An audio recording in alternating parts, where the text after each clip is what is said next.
South India shopping mall the wedding మంత్ర సరికొత్త wedding collection south India shopping mall.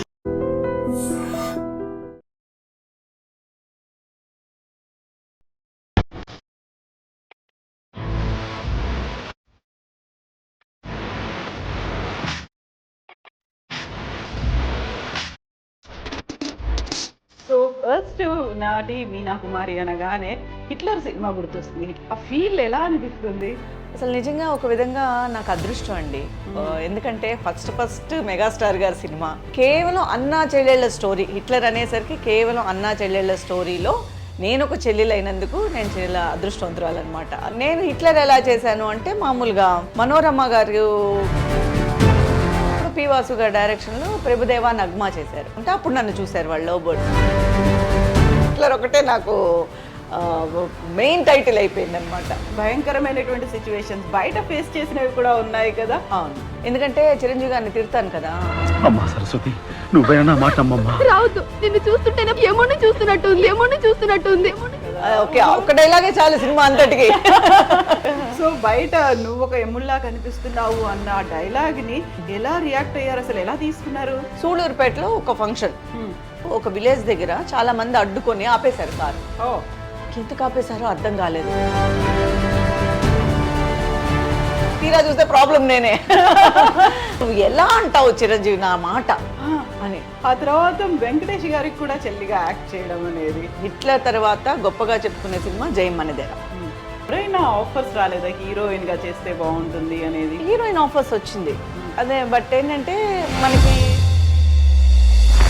నేనంత హీరోయిన్గా expose చేసేంత physique కాదేమో నాది అనేది నాకు అనిపించింది. ఇందులో నేను యాక్ట్ చేస్తున్నాను అని చెప్పిన తర్వాత వచ్చేటువంటి ఇబ్బందికర సంఘటనలు అలాంటివి ఏమైనా మీరు ఫేస్ చేశారా? అంటే మెయిన్ ఏంటంటే మా వరకు, మా జనరేషన్ వరకు ఒక పెద్ద లక్ ఏంటంటే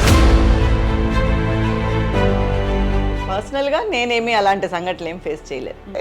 విజయకాంత్ గారితో ఫైటింగ్ గా 15 రోజులు షూట్ అన్నప్పుడు 15 రోజులు అలా ఎత్తుకునే ఉన్నారా మిమ్మల్ని? 15 రోజులు లేదు, ఒక 5-6 షార్ట్సే ఎత్తుకోవడం. ఓకే, తర్వాత ఏమన్నారు మీరు భుజాన్ని ఎత్తుకున్న తర్వాత విజయకాంత్ గారు? తర్వాత ఆయన ఏమన్నారంటే ఫస్ట్ షార్ట్ అయిపోయింది, ఆయన గాల్లో కిక్ చేసి కొడతారు, అది ఆయన style. Okay okay okay. So Telugu ప్రేక్షకులకి చెల్లిగా పరిచయం అయ్యారు, ఆ తర్వాత మళ్ళీ రీఎంట్రీ తల్లిగా రావడం అనేది. సో క్వైట్ కాంట్రాస్ట్ రోల్స్ అనేవి అక్కడ కనిపిస్తూ ఉంటాయి కదా. చెల్లిగా అయిన తర్వాత హీరోయిన్గా చేశాను జానకి. నా ఫస్ట్ సీరియల్ జెమినీలో జానకి అని, అదే ఫస్ట్ ఏవిఎం వాళ్ళు ఇచ్చింది నాకు సీరియల్. సో ఒక ట్రెడిషనల్ ఆర్థోడాక్స్ ఫ్యామిలీ నుంచి వచ్చిన తర్వాత సినిమాలు అంటే ఫస్ట్ వచ్చినటువంటి రియాక్షన్ ఏంటి అసలు? ఫస్ట్ అందరికీ చాలా మందికి మా వాళ్ళకి నచ్చలేదు. అవును, ఎందుకంటే అప్పుడు కొంచెం, బట్ నా కెరియర్ బాగుండడం వల్ల అందరూ ఈరోజు హ్యాపీగా ఉన్నారు. సినిమాలో చేసి వచ్చినటువంటి అమ్మాయి పెళ్ళి అంటే ఆలోచిస్తారు అనేది ఉంటుంది కదా. ఫస్ట్ ఆలోచనే ఉండేది, కానీ మా అత్తయ్య గారు అబ్బాయి వాళ్ళు ఫిక్స్ అయిపోయారు కాబట్టి ఫస్ట్ నుంచి నన్ను చిన్నప్పటి నుంచి అనుకున్నారా? అందుకని ఆ ప్రాబ్లం నేను ఫేస్ చేయలేదు.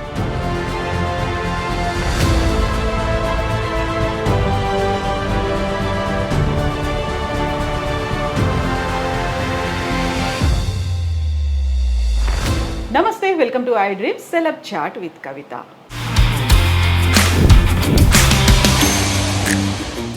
అందము అభినయము కలగలిసినటువంటి అచ్చ తెలుగు అమ్మాయి, సౌత్ ఇండియాలో ఉన్నటువంటి అన్ని లాంగ్వేజెస్లో నటించినటువంటి నటి ప్రస్తుతం మనతో పాటుగా ఉన్నారు. తనే అందరికీ ఇష్టమైనటువంటి చెల్లెలు మీనా కుమారి గారు. మీనా కుమారి గారు నమస్కారం. నమస్తే అండి. ఎలా ఉన్నారు? ఐ డ్రీమ్ ప్రేక్షకులకి ముందుగా నా నమస్కారాలు.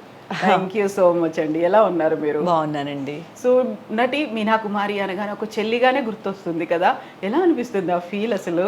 అంటే నటిగా అన్నప్పుడు చిన్నప్పటి నుంచి మనం చెల్లి, అక్క, వదిన అలా స్టెప్ బై స్టెప్ వచ్చినందుకు, అన్ని పాత్రలు పోషించినందుకు ఒక మంచి ఫీలే ఉంటుంది. ఎందుకంటే జర్నీలో మనకి ఫస్ట్ నుంచి ఉంది కదా, చెల్లి, అక్క, వదిన, అమ్మ, ఇప్పుడు ప్రస్తుతానికి అమ్మ వరకు వచ్చాం. సో జర్నీ బాగుంది అనమాట. అన్ని క్యారెక్టర్స్, అన్ని ఫీలింగ్స్ మనం ప్రదర్శించగలిగాము అనే ఒక తృప్తి ఉంది. సో ఫస్ట్ నాటి మీనా కుమారి అనగానే హిట్లర్ సినిమా గుర్తొస్తుంది. హిట్లర్ సినిమాల్లో 5 చెల్లెల్లో ఉన్నటువంటి ఆ ప్రేమ ఆప్యాయతలు, ఒక చాలా దాన్ని కంట్రోల్డ్గా ఉంచాలి అని చూసేటువంటి ఒక అన్న, ఆ ఫీల్ ఎలా అనిపిస్తుంది? అసలు నిజంగా ఒక విధంగా నాకు అదృష్టం అండి. ఎందుకంటే ఫస్ట్ మెగాస్టార్ గారి సినిమా, 5 అది అన్నా చెల్లెళ్ళకి. ఇప్పుడు యూజువల్గా సినిమాల్లో చెల్లెల క్యారెక్టర్ ఉంటుంది, మేబీ అంతా ఒక పోర్షన్ వరకే ఉంటుంది, మిగతా అదంతా హీరో హీరోయిన్ వేరే లవ్ స్టోరీ అలా వెళ్తుంది. కానీ కేవలం అన్నా చెల్లెళ్ళ స్టోరీ, హిట్లర్ అనేసరికి కేవలం అన్నా చెల్లెళ్ళ స్టోరీలో నేను ఒక చెల్లెలు అయినందుకు నేను చాలా అదృష్టవంతురాలన్నమాట. అది 5వ చెల్లెలు అంటే చిన్నమ్మాయి అంటే చాలా ప్రేమ ఎక్కువ ఇది ఉంటుంది కదా ఆబ్వియస్గా. సో టోటల్గా సెట్లో కూడా నా మీద కొంచెం ఎక్కువ అభిమానము, ఎక్కువ ప్రేమ ఉండేది అందరికీ. అప్పుడు చిన్నపిల్ల కాబట్టి కొంచెం అంటే అందరూ కొంచెం అప్పటికే ఎంట్రీ ఇచ్చేశారు, సినిమాల్లోకి ఎంట్రీ ఇచ్చేశారు. సో వాళ్ళకి కొంచెం ప్రొఫెషనలిజంగా ఉండేవాళ్ళు, మనకు అదంతా ఏం తెలీదు. సో మనం ఫస్ట్ వెళ్ళడం వల్ల ఆ కొంచెం అమాయకత్వం, ఆ కొంచెం అందరికీ అదేంటంటే నచ్చేది. ప్రొఫెషనల్గా ఉండేవాళ్ళం కాదు, అంతగా మనకి తెలియదు కాబట్టి అందరితో నవ్వుతూ, అందరూ నాతో బాగా మాట్లాడుతూ, చిన్నపిల్లని ఇప్పుడు మన చిన్నపిల్లలు ఎవరైనా షూటింగ్ వస్తే ఎలా చూసుకుంటాం అలా ఉండేది అనమాట. ప్యాంపరింగ్ ఉండేది. అది చాలా అదృష్టం అనే చెప్పాలి కదా. అంత పెద్ద సినిమాలో అంత పెద్ద మెగాస్టార్ పక్కన అలాంటి అదృష్టం అనేది ఎవరికో ఒకళ్ళకి కానీ దొరకదు. ట్రూ. అప్పుడు ఏజ్ ఎంత మీది? అంటే అప్పుడే నాకు +1 అయింది, అంటే ఫస్ట్ ఇయర్ అయింది అంతే. సో మరి దాన్ని ఎలా బ్యాలెన్స్ చేసుకున్నారు, అటు చదువుని ఇటు సినిమాని? అంటే చదువుగా అంటే మన సినిమాలోకి వచ్చేసిన తర్వాత ఇంకా చదువు అనేది మనకి సెకండరీ అయిపోతుంది కదా, ఆబ్వియస్లీ ఉండేది ఉన్నట్టు చెప్పాలి మనం. సో మనకి ఒకవేళ అవకాశాలు రాకపోయి ఉంటే మేబీ అటువైపు నేను ఎక్కువ కాన్సన్ట్రేట్ చేసి ఉండేదాన్నేమో. నాకు వెంటనే అవకాశాలు రావడం, అంటే నేను ఇదే కావాలి రోలు అని కూర్చోకపోవడమా, ఆ టైం నాకు తెలియలేదు. ఎలా అంటే మనం ఇలాంటిదే చేయాలి, అలాంటిదే చేయాలి. ఒకటి ఏంటంటే మన క్యారెక్టర్ చెప్పుకోవాలి సినిమా బయట వస్తే, ఓకేనా. తర్వాత మనకంటూ ఒక లిమిట్స్ ఉన్నాయి, ఆ లిమిట్స్ని దాటి మనం యాక్ట్ చేయలేము. ఈ రెండే అనమాట. అది తప్ప ఏ రోల్ చేయాలి, హీరోయిన్ చేయాలా, అది చేయాలా, ఇది చేయాలి, అలాంటి ఇది పెట్టుకోలేదు, రూల్స్ పెట్టుకోలేదు. సో నాకు వెంటనే చెల్లెలు దగ్గర హిట్లర్ చేసిన తర్వాత, నేను హిట్లర్ కన్నా ముందు రిక్షావాడు చేశాను చిరంజీవి గారితో. ఎందుకంటే అది పక్కనే వెంటనే వచ్చింది. నేను హిట్లర్ ఎలా చేశాను అంటే మామూలుగా మనోరమ గారి కూతురు కింద లవ్ బర్డ్స్ చేశాను, ప్రభుదేవ్ గారి సిస్టర్ కింద, పి వాసు గారి డైరెక్షన్లో. సో నాకు అది ఇది ముందానే నాకు కన్ఫ్యూజన్. అంటే మేబీ రిక్షావాడు తర్వాతే, అది పక్కన వెంటనే అనమాట. లవ్ బర్డ్స్ చేస్తున్నప్పుడు పి వాసు గారి డైరెక్షన్లో ప్రభుదేవా నగ్మా చేశారు, తమిళ్ మూవీ. అందులో చేశాను. అందులో చేస్తూ మనోరమ గారే ఇక్కడ కూడా అమ్మ అనమాట, చిరంజీవి గారి అమ్మ రిక్షావాళ్ళు. మనోరమ గారి కోసం మేనేజర్స్ వచ్చారు, మాట్లాడారు, ఏదో మాట్లాడుతుంటే అప్పుడు నన్ను చూశారు వాళ్ళు లవ్ బర్డ్స్లో. సో అక్కడ కూడా చిరంజీవి గారి సిస్టర్ క్యారెక్టర్ కావాలి అని చెప్పేసి వెంటనే నన్ను అడిగారనమాట. బట్ అందులో వర్క్ కొంచెమే, బట్ అది కూడా ఇంపార్టెంట్ రోల్గానే ఉండింది, బాగానే ఉండింది. ఆ తర్వాత హిట్లర్ అనేది అసలు అదంతా మాసిపోయింది అనమాట. మిగతా ఏ చెల్లెళ్ళు చేసినా కూడా అదన్నీ మాసిపోయి హిట్లర్ ఒకటే నాకు మెయిన్ టైటిల్ అయిపోయింది అనమాట. చాలా ప్లస్సే కదా నాకు. So true. అందులో ఎన్ని నాస్టాలజిక్ మూమెంట్స్, మెమరీస్ ఎన్ని ఉన్నాయో, ఆ తర్వాత కూడా కొన్ని దాన్ని ఏమంటారు భయంకరమైనటువంటి సిచ్యువేషన్స్ బయట ఫేస్ చేసినవి కూడా ఉన్నాయి కదా. అవును, ఎందుకంటే చిరంజీవి గారిని తిడతాను కదా. అవును కదా. ఓకే, ఒక్క డైలాగే చాలు సినిమా అంతటికి. నాకు అదే అనిపిస్తుంది, అసలు పెద్ద మెగాస్టార్ గారి సినిమాలో ఒక చిన్న వర్డ్ కూడా అంత విలువ ఉంటుంది. సో ఒక నా సెంటెన్స్ చిన్నదే, నేను చూస్తే ఎముళ్ళా ఉన్నావు నాకు అనేది, బట్ ఆ ఫీల్ అనేది ఒక అన్నయ్య కష్టపడి పెంచి అన్నీ చేసిన తర్వాత ఆ ఒక వర్డ్ ఎంత హర్ట్ చేస్తుంది అన్నయ్యని. సో అది జనాల్ని ఎంత హర్ట్ చేసింది. వాళ్ళ రియాక్షన్ చూసాక నాకు అర్థమైంది, అమ్మో ఇంత పవర్ ఉంటుందా డైలాగ్స్కి అని. కాకుండా అది మీ అంతా మీరు కావాలని చేసింది కాదు, ఆ స్క్రిప్ట్ అలాగే ఉంది. దాంట్లో సినిమాలో ఫ్లో, అది నెక్స్ట్ సీన్ ని బిల్డ్ చేసేది, ఆ టెంపో మెయింటైన్ చేసేది అదే డైలాగ్. అందుకని అసలు ఆ డైలాగ్ అంటే ఆ సినిమాకి ఒక ఎక్కువ, అంటే ఆయన లాస్ట్ ఆ డైలాగ్ తర్వాత ఆయన అక్కడి నుంచి వెళ్ళిపోతారు కదా. సో ఆ పెయిన్ చాలా క్యారీ ఓవర్ అవుతుంది అనమాట దానికి. చాలా హర్ట్ అవుతుంది. అంటే నేను ఇంత అల్లారు ముద్దుగా పెంచుకున్నటువంటి తనే అలా అనేసిందే, ఏం నోరు తెరవని ఆ అమ్మాయి కూడా ఇలా మారిపోయింది అనేసరికి అసలు సినిమాలో అయితే గూస్ బంప్సే మొత్తం. మేము ఫస్ట్ అందరం కలిసి ప్రివ్యూ చూసాం. చిరంజీవి గారు, అక్క చెల్లెళ్ళు, మా వరకే ఒక ప్రివ్యూ వేశారు. అప్పుడు ప్రివ్యూస్ ఉండేవి కదా, మా వరకే ప్రివ్యూ వేశారు. చేశారు. ఫస్ట్ ప్రివ్యూ చూసినప్పుడు అంతా ఎంత ఆనందం అయిపోయిందో, టైటిల్లో మొత్తం స్క్రీన్లో పేరు వచ్చినప్పుడు. సో ఆ సినిమా అంతా మేమేదో ఒక శ్రీదేవి లాగా ఫీల్ అయిపోయాం. సో టోటల్గా పెద్ద హీరోయిన్ లాగా ఫీల్ అనిపించింది అనమాట. చాలా హ్యాపీగా అనిపించింది. సో బయట నువ్వు ఒక ఎమ్ముల్లా కనిపిస్తున్నావు అన్న డైలాగ్ని ఎలా రియాక్ట్ అయ్యారు, అసలు ఎలా తీసుకున్నారు?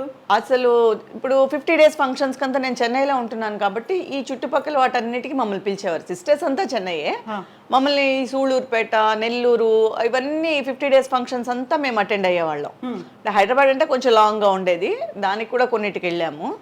సూళ్ళూరుపేటలో ఒక ఫంక్షన్, 50 days ఫంక్షన్ సంథింగ్ అని, సరే రమ్మన్నారు. మేమంతా నేను అప్పుడు అంబాసిడర్ ఉండేది, సరే ఒక అంబాసిడర్లో వెళ్తూ ఉన్నప్పుడు కొంతమంది సూళ్ళూరుపేట ముందు ఒక విలేజ్ దగ్గర చాలా మంది అడ్డుకొని ఆపేశారు కారు ఆపేస్తే ఎందుకు ఆపేశారో అర్థం కాలేదు.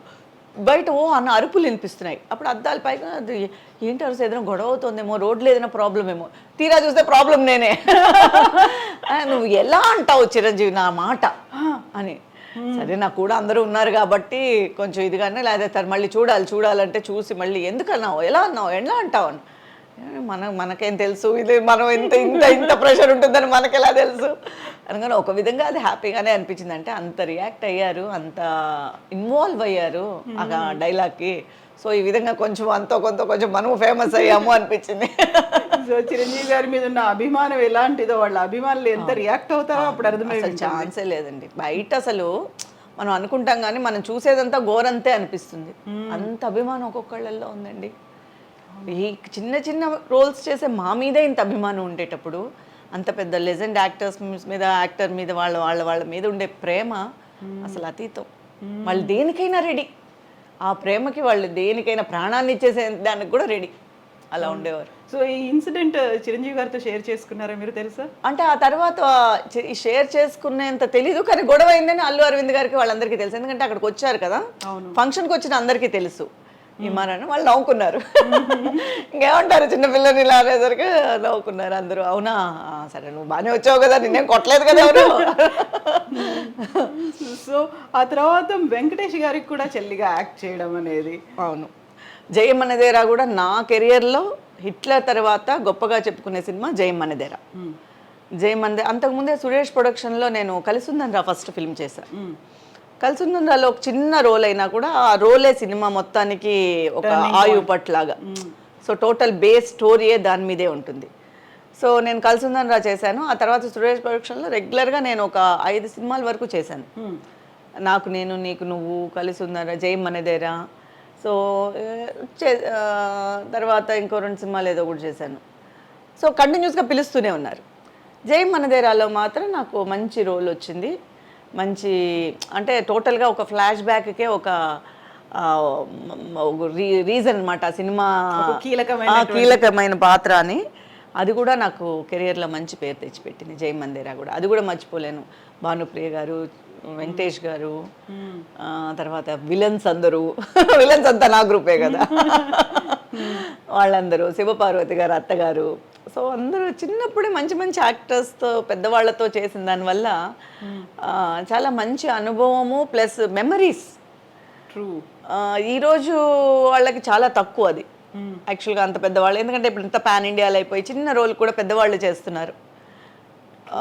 సో మాకు అలా దొరకడం అనేది మా జనరేషన్ వరకు చాలా అదృష్టం అనే చెప్పాలి. అందులో గుర్తుండిపోయేటువంటి పాత్ర అదే చెప్తున్నా కదా, నేను పెద్ద రోల్స్ చేశానని ఏం లేదు. అంత చిన్న రోల్ కూడా కీలకమైన పాత్ర అవ్వడం, ఆ సినిమాకి ఇంపాక్ట్ తేవడం, అది నేను ఎలా యాక్ట్ చేశాను అదే పక్కన పెట్టేసేయండి. బట్ అది ఎలా చేసినా కూడా ఆ పాత్రను చెప్పుకునే తగ్గట్టుగా మాట్లాడుతున్నారు కదా ఈ రోజుటి వరకు. సో అది నాకు చాలా హ్యాపీ అనమాట. అంటే ఒక ఆర్టిస్ట్గా నేను ఒక ఫుల్ఫిల్ అయ్యానమాట. ఓకే, మన కూడా చెప్పుకుంటున్నారు బయట అని ఒక ఆనందం ఉంటుందన్నమాట ఎప్పుడు. సో వెంకటేష్ గారి సినిమా తర్వాత అలాంటి ఇష్యూస్ ఈ బయట నుంచి ఏం రాలేదు కదా? కర్నూలులో అలాంటివి రాలేదు. బట్ కర్నూలులో ఆ ఫైట్ ఉంది కదా, ఎండ్ ఫ్లాష్ బ్యాక్లో ఒక ఫైట్ ఉంటుంది. నేను విలన్ని చంపేయడం, ఆ తర్వాత విలన్స్ నన్ను అన్నని చంపేశారని చెప్పి నేను ఇది చేసి. బట్ విపరీతమైన క్రౌడు అసలు. ఆ ఫైట్ అయితే ఎర్రటి ఎండల్లో చిరంజీవి వెంకటేష్ గారు కానీ, భానుప్రియ గారు కానీ, నేను ముగ్గురు ఉంటాము. చాలా క్రౌడ్ అయిపోయింది, అసలు చాలా కష్టం అయిపోయింది అప్పుడు అప్పట్లో. సో అంత నెగిటివ్ అనుభవం ఏం లేదు, ఇలా తిట్టడాలు అదంతా లేదు. కానీ దానికి చాలా కష్టపడ్డాం. ఇక్కడి నుంచి మేము బై కార్ వెళ్ళడం, ఆ కారు మధ్యలో చెడిపోవడం, మేము చాలా స్ట్రగుల్ అయి వెళ్ళడం, అలాంటి పర్సనల్గా నేను కష్టపడ్డాను దానికి. సో ఈ చెల్లి క్యారెక్టర్లు ఇవన్నీ చేస్తున్నప్పుడు ఎవరైనా ఆఫర్స్ రాలేదా హీరోయిన్ గా చేస్తే బాగుంటుంది అనేది? హీరోయిన్ ఆఫర్స్ వచ్చింది అదే, బట్ ఏంటంటే మనకి పెద్ద పెద్ద సినిమాలు అని చెప్పలేము. మామూలుగా ఇప్పుడు చెల్లెల క్యారెక్టర్గా ఆబ్వియస్గా మనం ఎంట్రీ ఇచ్చేసినప్పుడు హీరోయిన్గా 1-2 వస్తాయి. కానీ ఏంటంటే మనం హీరోయిన్గా చేసేటప్పుడు మనం కొన్ని రూల్స్ అవన్నీ పెట్టుకోలేము. ట్రూ. సో మనం ఫ్రీగా వాళ్ళకేం కావాలో మనం ఇవ్వాలి, వాళ్ళు ఎలా ఎక్స్పెక్ట్ చేస్తున్నారో మనము చెయ్యాలి. కాస్ట్యూమ్స్ విషయంలో కానివ్వండి, తర్వాత మనకంటూ కొంచెం వాళ్ళకి తగ్గట్టుగా మన ఫిజిక్ కూడా ఉండాలి. సో నాకు అది కొంచెం మైనస్ అనే నాకు అనిపించింది.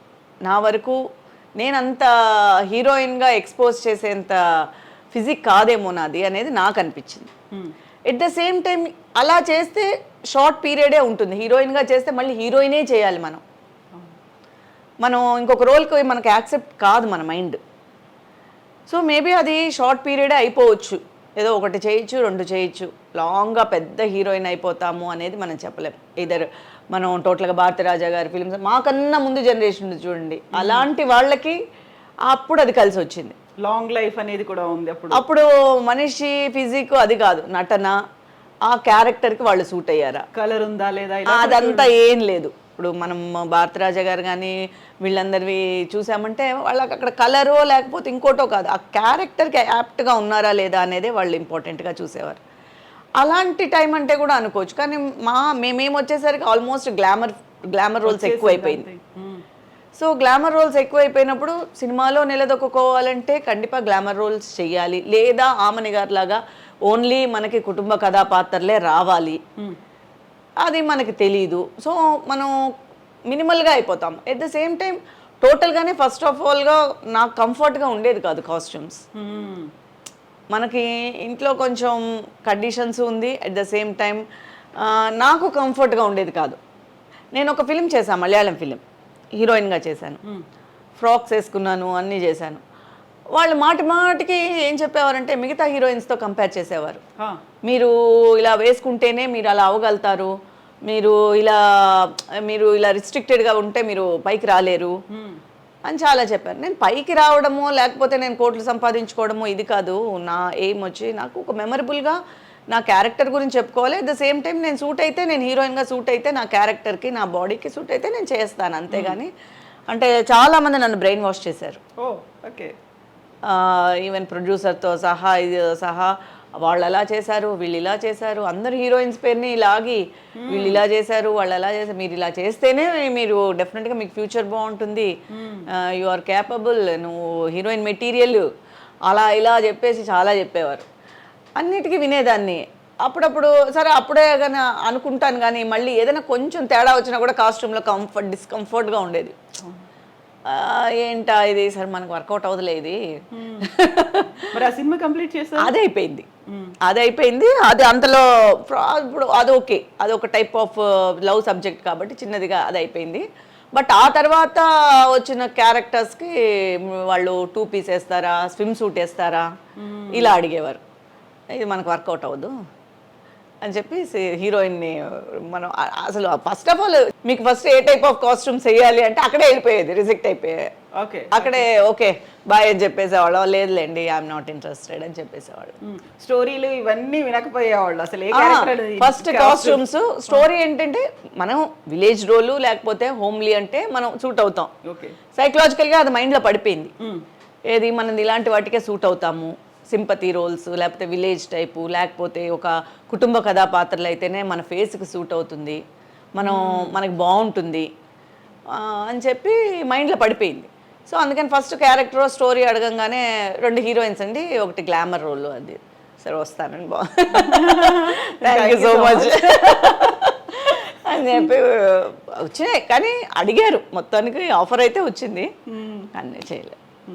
సో ఇప్పుడు కొన్ని రూల్స్ మీరు పెట్టుకున్నారు, కొన్ని కండిషన్స్ వాళ్ళు పెడతారు. ఆ తర్వాత కూడా సరే ఓకే యాక్సెప్ట్ చేస్తాను, ఇందులో నేను యాక్ట్ చేస్తున్నాను అని చెప్పిన తర్వాత వచ్చేటువంటి ఇబ్బందికర సంఘటనలు అలాంటివి ఏమైనా మీరు ఫేస్ చేశారా? అంటే మెయిన్ ఏంటంటే మా వరకు, మా జనరేషన్ వరకు ఒక పెద్ద లక్ ఏంటంటే ఎప్పుడు కూడా అమ్మలు నాన్నలు నాకు తెలిసి ఇప్పుడంటే ఎవ్వరు రావట్లేదు హీరోయిన్స్తో కానీ ఆర్టిస్టులతో కానీ ఎవ్వరు రావట్లేదు ఇప్పుడు. కానీ మా వరకు వచ్చారు, నేను ఎంట్రీ ఇచ్చినప్పటి వరకు వచ్చారు. సో మా చుట్టూ మనుషులు ఉండేవారు. సో వాళ్ళు అది దాటి అలాంటి సంఘటనలు మా వరకు వచ్చేవి కాదు, నేను ఫేస్ చేయలేదు. పర్సనల్గా నేనేమి అలాంటి సంఘటనలు ఏం ఫేస్ చేయలేదు.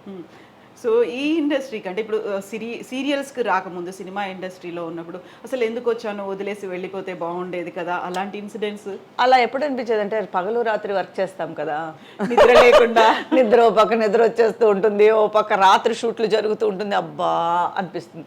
కానీ అది స్క్రీన్ పైన లేకపోతే బయట వాళ్ళు పొగిడినప్పుడు అదంతా మర్చిపోతాం, తెర మీద చూసుకున్నా అలా మర్చిపోతాము ఎవరైనా పొగిడినప్పుడు. కానీ ఫస్ట్లో అంత నిద్ర లేకపోయినా కూడా ఆ క్యారెక్టర్ వల్ల మనకి ఆ ఇంపాక్ట్ ఉండేది. అది ఇప్పుడు కొంచెం రాత్రి నిద్ర లేకుండా చేయమంటే మాత్రం అబ్బా అనిపిస్తుంది. ఇప్పుడు రూల్స్ పెట్టుకుంటున్నాం, రాత్రి అయితే మేము చేయం, లేదా ఎప్పుడోసారి అయితే ఎమర్జెన్సీ అయితే చేస్తాము, రెగ్యులర్గా నైట్స్ షూట్ అయితే మేము చేయము అనేది ఇప్పుడు బయటపడి చెప్పేస్తున్నాం. ఇప్పుడు ఇంకా కొంచెం సీనియారిటీ వచ్చింది కదా. 30 years? Almost 25 years. Okay, very first తమిళ్లో చేశారు మీరు? ఫస్ట్ ఎంట్రీ తమిళ్, విజయకాంత్ గారి ఫిలిము, అందులోనూ సిస్టర్ అనమాట. యాక్చువల్గా అప్పుడే అనుకున్నాను చేద్దాము అని, అప్పుడు ఆఫర్ వచ్చే అది ఒక పెద్ద, నేను అదే చాలాసార్లే చెప్పాను కానీ ఎన్నిసార్లు చెప్పినా మర్చిపోలేని విషయం అది. పెద్ద ఫస్ట్ స్టార్ట్ అవ్వడమే ఫైట్తో స్టార్ట్ అయింది నా కెరియర్. ఓకే, ఫస్ట్ తీసుకెళ్ళి ఫైట్ ముందు నుంచోబెట్టారు, ఏం తెలీదు, మొత్తం అన్ని తాళ్ళు కట్టేసి రోప్స్ కట్టేసి రోప్ షాట్ వేరే. ఆ హీరో ఏంటంటే పెద్ద ఫైట్స్లో చాలా సూపర్ స్టార్ అనమాట ఆయన, ఇక్కడ తమిళనాడులో విజయకాంత్ అని. ఆయన మీద నన్ను ఎక్కించుకొని ఫైట్ చేస్తాడు. నేను చిన్నప్పటి నుంచి చబ్బీగానే ఉండేదాన్ని, అంత సాహసం ఆయన ఎలా చేశారో నాకు అర్థం కాదు ఇప్పటికీ. కానీ అంత స్ట్రాంగ్గా ఉండేవారేమో. నేను అదే అనుకున్నాను, ఎలా అబ్బా యాక్సిడెంట్ ఏదో ఏ బక్క పిచ్చినో కదా కమిట్ చేసుకోవాలి, ఇలాగా నన్ను పోయిసారి మనకు తెలియదు అది, అంటే ఇలా కట్టేస్తారు, ఇలా మనం ఫైట్ తీయాలి అనేది తెలియదు. వాళ్ళు చెప్పింది ఏంటి, ఒక సిస్టర్ క్యారెక్టర్, ఫ్యామిలీ, శ్రీవిద్య గారు అమ్మగారు. అదేంటిది ఫస్ట్ నాకు అమ్మగారు శ్రీవిద్య గారే, హీరోయిన్ ఖుష్బూను రంజిత ఇద్దరు హీరోయిన్స్. వీణ హీరో గారు, విజయకాంత్ గారి హీరో అని చెప్పగానే సరే ఓకే మంచి ఫ్యామిలీ సబ్జెక్ట్ అది ఇది సరే బాగుంది అలా అనుకుని వెళ్ళిపోయా. వెళ్ళంగానే ఏవిఎం స్టూడియోలో ఆల్రెడీ ఫైట్ జరిగేసరికి విజయకాంత్ గారు చూశారు, డైరెక్టర్ చూశారు, చూడంగానే సరే మేకప్ వేసేయండి అన్నారు.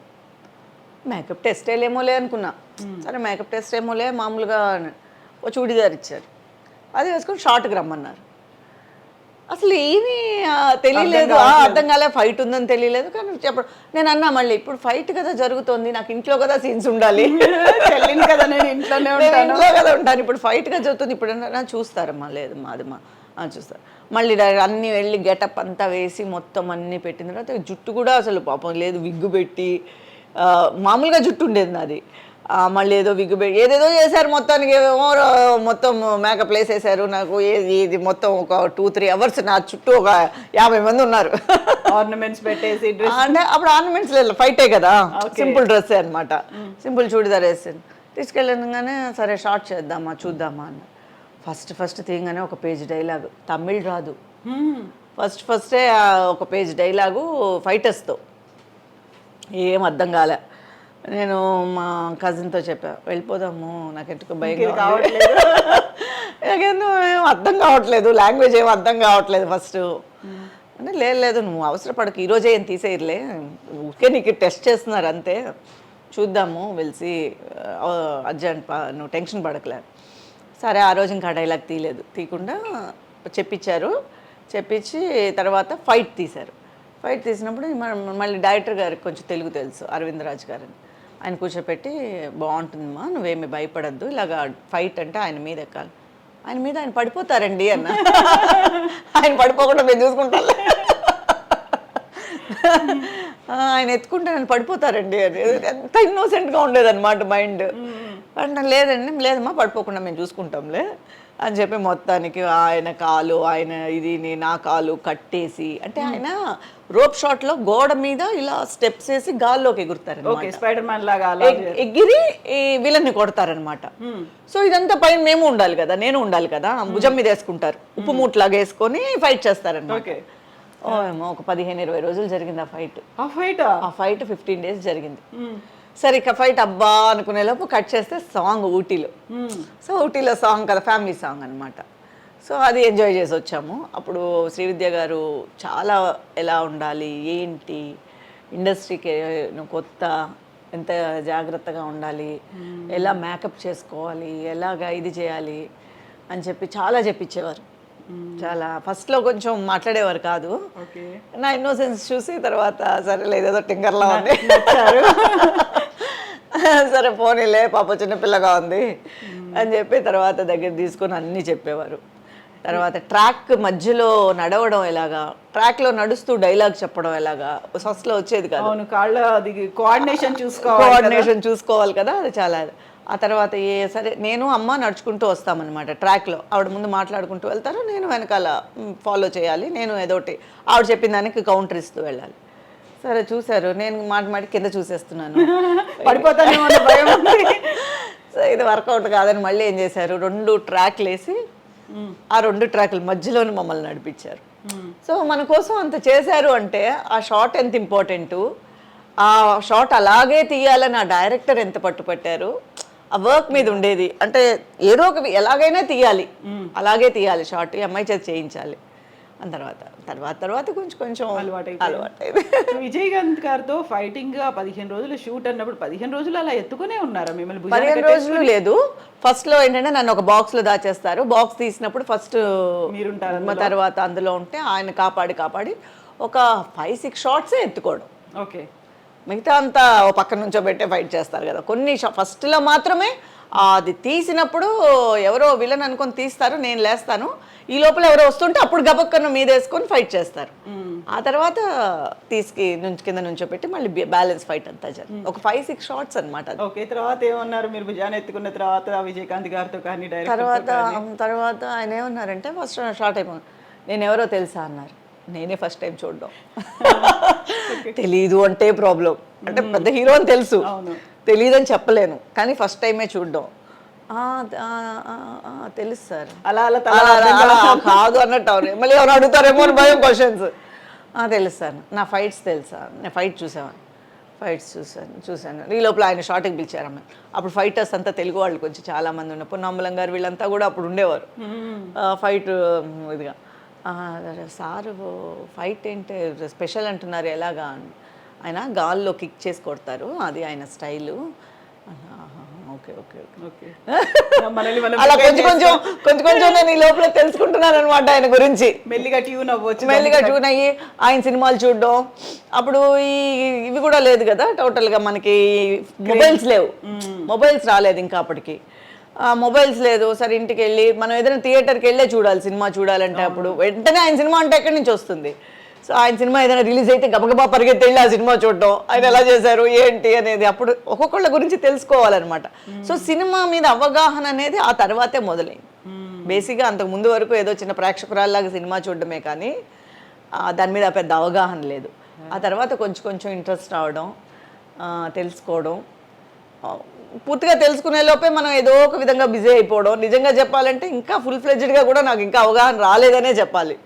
ఎందుకంటే అంత బిజీ అయిపోయాను టోటల్గానే. రెగ్యులర్ షూట్స్, తర్వాత సినిమాల తర్వాత మలయాళంకి వెళ్ళాను సడన్గా. మలయాళంలోకి వెళ్ళిన తర్వాత నేను చేసింది ప్రతిదీ నా లక్ హిట్ అయిపోవడం. సో ఒక 10 ఏళ్ళు మలయాళంలో వెళ్ళాం హీరోయిన్గా సీరియల్స్లో. సో మనం లేకపోతే జరగదు. సినిమాకి ఎలాగైతే హీరోను, సీరియల్కి హీరోయినే మెయిన్. సో అంతా మన మీద. అందుకని ఈవెన్ నాకు నంది అవార్డు వచ్చినప్పుడు కూడా నేను వెళ్ళలేకపోయాను తీసుకోవడానికి. సో నేను ఈరోజు చాలా బాధపడే విషయం ఏంటంటే, ఆ రోజు పాప మా సిస్టర్ వెళ్ళి తీసుకున్నందుకు సంతోషమే, కానీ చూడు ఎంత పెద్ద అవార్డును కూడా మనం వెళ్ళి తీసుకోలేనంత బిజీలో ఉండిపోయిన దాన్ని తెలియలేదు చూసావా. ఎందుకంటే కేరళలో ఎక్కడో ఒక విలేజ్లో ఉన్నాం, అక్కడి నుంచి 4 రోజులు పట్టేది బయటికి హైదరాబాద్ రావాలంటే. మ్మ్. సో వాళ్ళు 4 రోజులు షూటింగ్ క్యాన్సిల్ చేసుకోవాలి. 4 రోజులు షూటింగ్ క్యాన్సిల్ చేసుకుంటే వాళ్ళకి అందరికీ ప్రాబ్లం అయిపోయేది. మ్మ్. సో ఇంకేం చేయాలో తెలియదు, అడిగి చూశాను. 4 రోజులు అంటే కష్టం అమ్మా, వెళ్ళడం మీరు రావడం 4 days 5 days అయిపోతుంది ఈజీగా. సో టోటల్ షెడ్యూల్ ఏది అయిపోతుంది, ఎలా ఇవ్వము అది ఇది అంటే, సరే అప్పటికి నాకు దాని మీద ఇంపార్టెన్స్. అవును కదా, నేను లేకపోతే ఇక్కడ జరగదు కదా, సర్లే మా చెల్లిని వెళ్ళి తీసుకోమంటా అని చెప్పి అది కూడా తీసుకోలేకపోయాను ఆ రోజుల్లో నేను. అది తెలుగుకి వచ్చింది కదా, తెలుగు సీరియల్ అనుబంధం అంతరంగాల తర్వాత, అంతరంగాలు నా ఫస్ట్ సీరియల్ ఈటీవీలో. అది కూడా చాలా పాపులర్ అయింది, ప్రియాంక రోల్. ఇప్పటికీ అంతరంగాలు మాట్లాడతారు. సో పొగరబోతు క్యారెక్టర్, ఫస్ట్ నెగిటివ్ క్యారెక్టర్ అనమాట. అంతరంగాలు, అనంత మానస చదరంగాలు పాట ఉండేది కదా. అసలు అది ఎంత మైండ్కి కానీ మన ఫీలింగ్స్కి కానీ ఫస్ట్ వచ్చే సీరియల్స్ అవి వచ్చాయి కాబట్టి, సుమన్ గారు అయితే అసలు ఒక్కొక్క వర్డ్ చూసి చూసి రాసేవారు దాంట్లో. ఒక్క వర్డ్ కాదు, ఒక లెటర్. మేము ఆ లెటర్ని కాగని కూడా అనకూడదు, అంతా ఆయన ఆలోచించి ఆలోచించి ఆలోచించి రాసిన స్క్రిప్ట్ అది.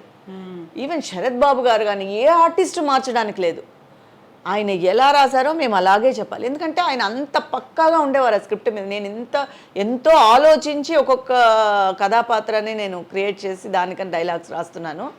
ఎవరు మార్చేసి వాళ్ళ ఓన్ చేసుకోవడానికి అని చెప్పి మార్చేయకండి. మీకు కష్టమో నష్టమో మీకు వీలైతే ఓన్గా చెప్పండి, లేదంటే ప్రాంప్ట్ అయినా తీసుకోండి, కానీ స్క్రిప్ట్ మాత్రం మార్చొద్దు అని చెప్పి స్ట్రిక్ట్గా రూల్స్ ఉండేవి. సో శరత్ బాబు గారితో సహా ఒక అక్షరం కూడా మార్చేవారు కాదు. అలాగే ఆయన అనుకున్నట్టే జనాల్లో కూడా అంత డీప్గా వెళ్ళిపోయింది అది. అందరు రోల్స్ కూడా అసలు ఈ రోజుకి చెప్పుకునేటట్టు అయిపోయింది. ట్రూ. సినిమాల నుంచి సడన్గా సీరియల్స్ వైపు వెళ్ళాలి అనేది ఎందుకు అనిపించింది అలా? అదే అన్న, సినిమాలో ఒక షిఫ్ట్ అది. అవును, అదే నాకు సీరియల్ సినిమా సపరేట్గా చూడలేదు నేను. అంతా సేమ్ అనుకున్నారు? అంతా సేమ్ అనుకున్నా, యాక్టింగే మెయిన్ అనుకున్నా. ఓకే, ఇక్కడ యాక్టింగే మనం చేసేది, ఇక్కడ యాక్టింగే కదా మనకి, ఇక్కడ మంచి రోల్, ఇంకా పర్ఫార్మెన్స్ స్కోప్ ఉండేది. మెయిన్ రోలు మనకి మన మీదే కదా అని అనుకున్నాను. కానీ అది పెద్ద విషయం, ఇది చిన్నది. మనం సినిమాలకు వెళ్తే, సీరియల్కి వెళ్తే సినిమాలు రావు, దీనికే పరిమితం అయిపోతాము. అసలు ఆ థాటే వెళ్ళలేదు ఆ టైంలో నాకు. మేబీ ఎందుకు వెళ్ళలేదు ఏంటి అని తెలియలేదు. ఆ తర్వాత దానివల్ల చాలా సినిమాలు మిస్ చేసుకున్నాను కూడా. తెలుగు.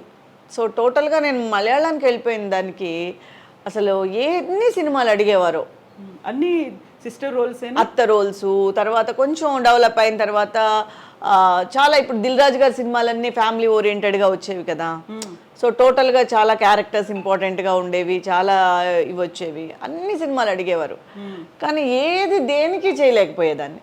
ఎందుకంటే అన్ని 15 days రాజమండ్రి షెడ్యూల్, అక్కడ షెడ్యూల్, ఇక్కడ షెడ్యూల్, మీరు 3 months ఇవ్వాలి, అది ఇది అని చెప్పి లెంత్ షెడ్యూల్స్ చెప్పేవారు.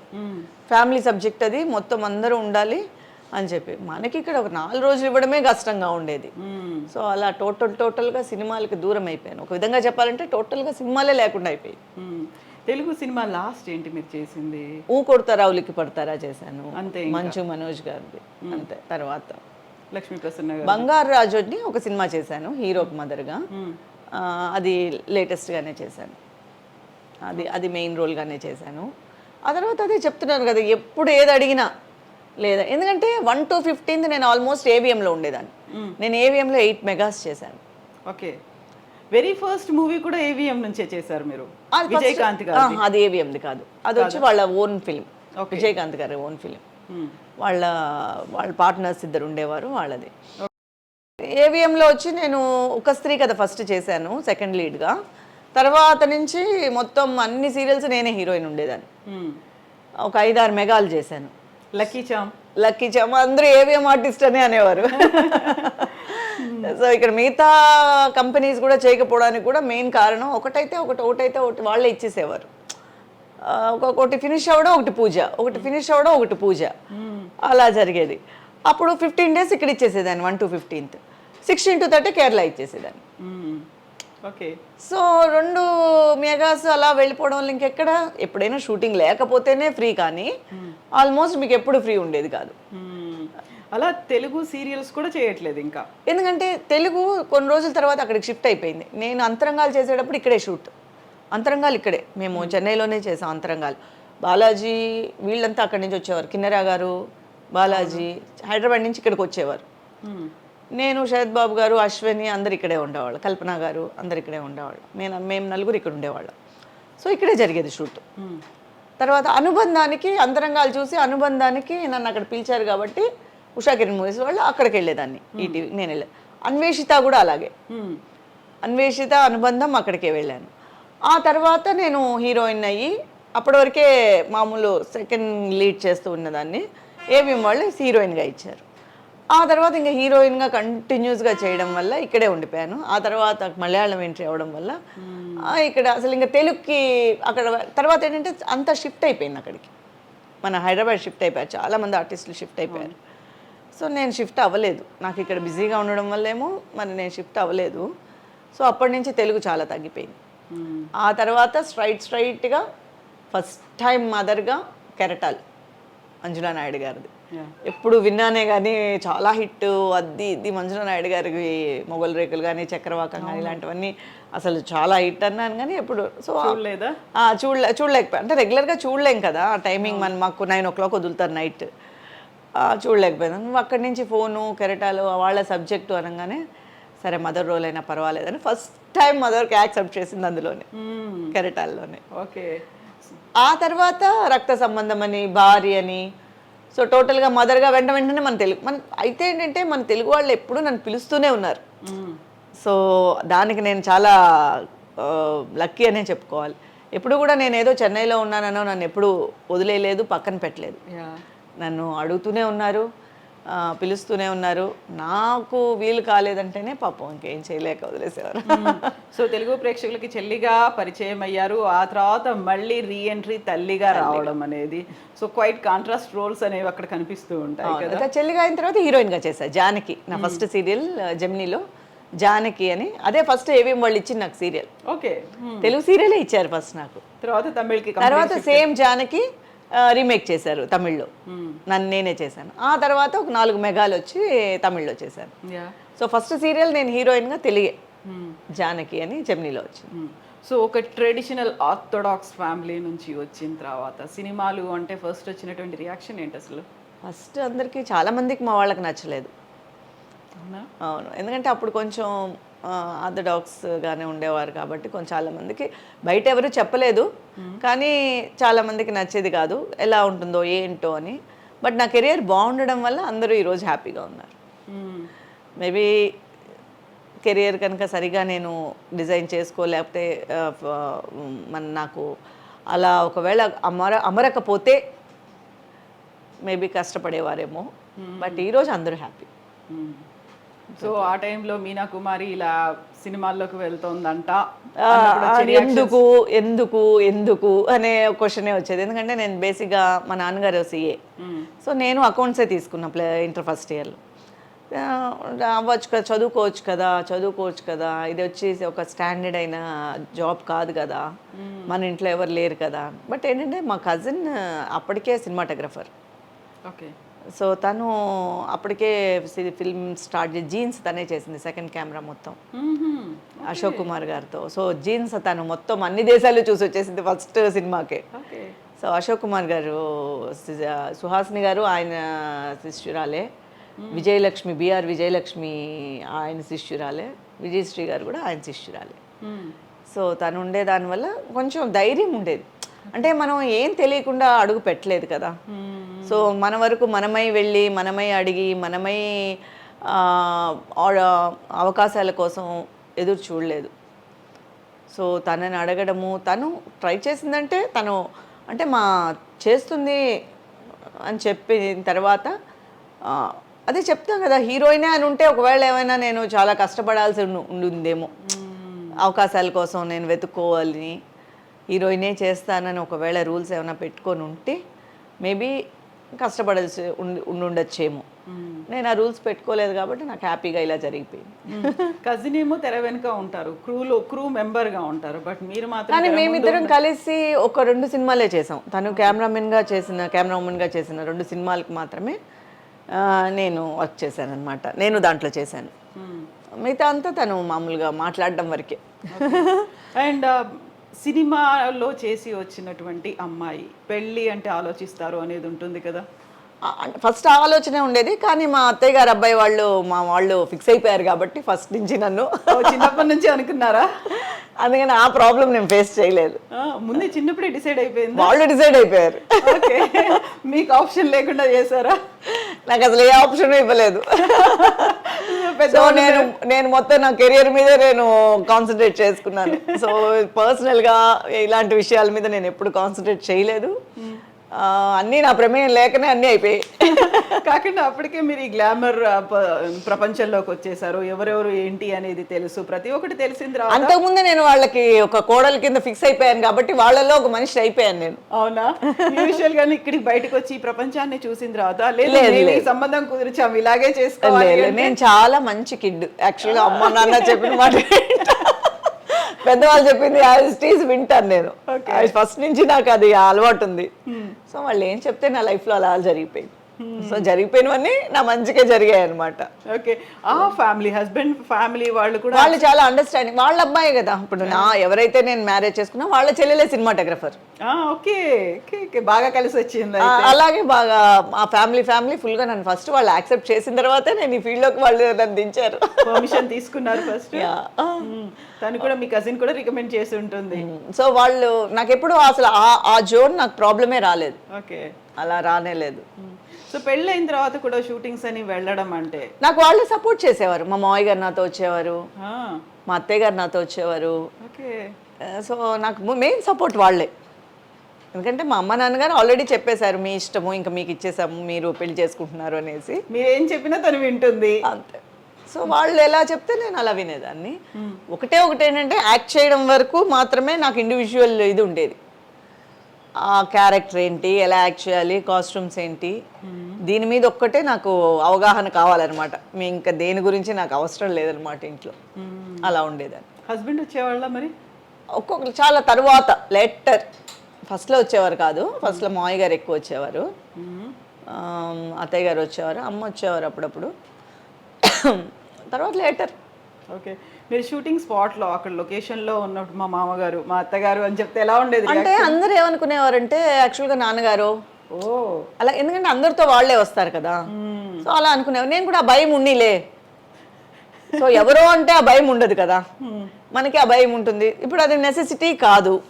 నేను చేసే యాక్టింగ్కిను నేను చేసే కథాపాత్రానికి నాతో వచ్చేవాళ్ళు ఎవరు అనేది ఇంపార్టెంట్ కాదు వాళ్ళకి. నేను పెద్ద ఎవరితో మనం షేర్ చేసుకునేదాన్ని కాదు. అలాగే అనుకోని లేను, నాన్నే అనుకోని. So what is your husband? ఆయన చాలా కూల్. ఆయన కూడా యాక్సెప్ట్ చేశారు. తర్వాత అంటే మా అత్తయ్య గారు మావయ్య గారు ఉండే స్ట్రాంగ్నెస్ వల్ల ఆయన మీరు చూసుకుంటున్నారు కదా, మీరు చూసుకుంటానంటున్నారు కాబట్టి నాకు ప్రాబ్లం లేదు. అందులో వాళ్ళ చెల్లే కదా. సో నన్ను దించింది వాళ్ళ చెల్లే కాబట్టి దే ఆర్ హ్యాపీ. ఏం చేస్తుంటారు హస్బెండ్? ఇప్పుడు కొంచెం మాకు తిరుపతి దగ్గర ల్యాండ్స్ అది ఉంది, అది చూసుకుంటున్నారు. టోటల్గా ఫస్ట్ నుంచి మాకు ఒక స్టూడియో ఉండేది ఇక్కడ చెన్నైలోనే. స్టూడియో పెట్టాం ఫస్ట్. ఆ స్టూడియో కొన్ని ఏళ్ళు చూసుకున్నారు. తర్వాత మాకు టైం దొరకలేదు. నేను బిజీ అయిపోయిన తర్వాత స్టూడియో, తను బిజీ, తను హైదరాబాద్ షిఫ్ట్ అయిపోయింది, గ్రామీణ ఉమెన్. సో ఆ తర్వాత మాకు స్టూడియో చూసుకునే టైం దొరకలేదు. మాది జాయింట్ ఫ్యామిలీ, కొంచెం పెద్ద ఫ్యామిలీ.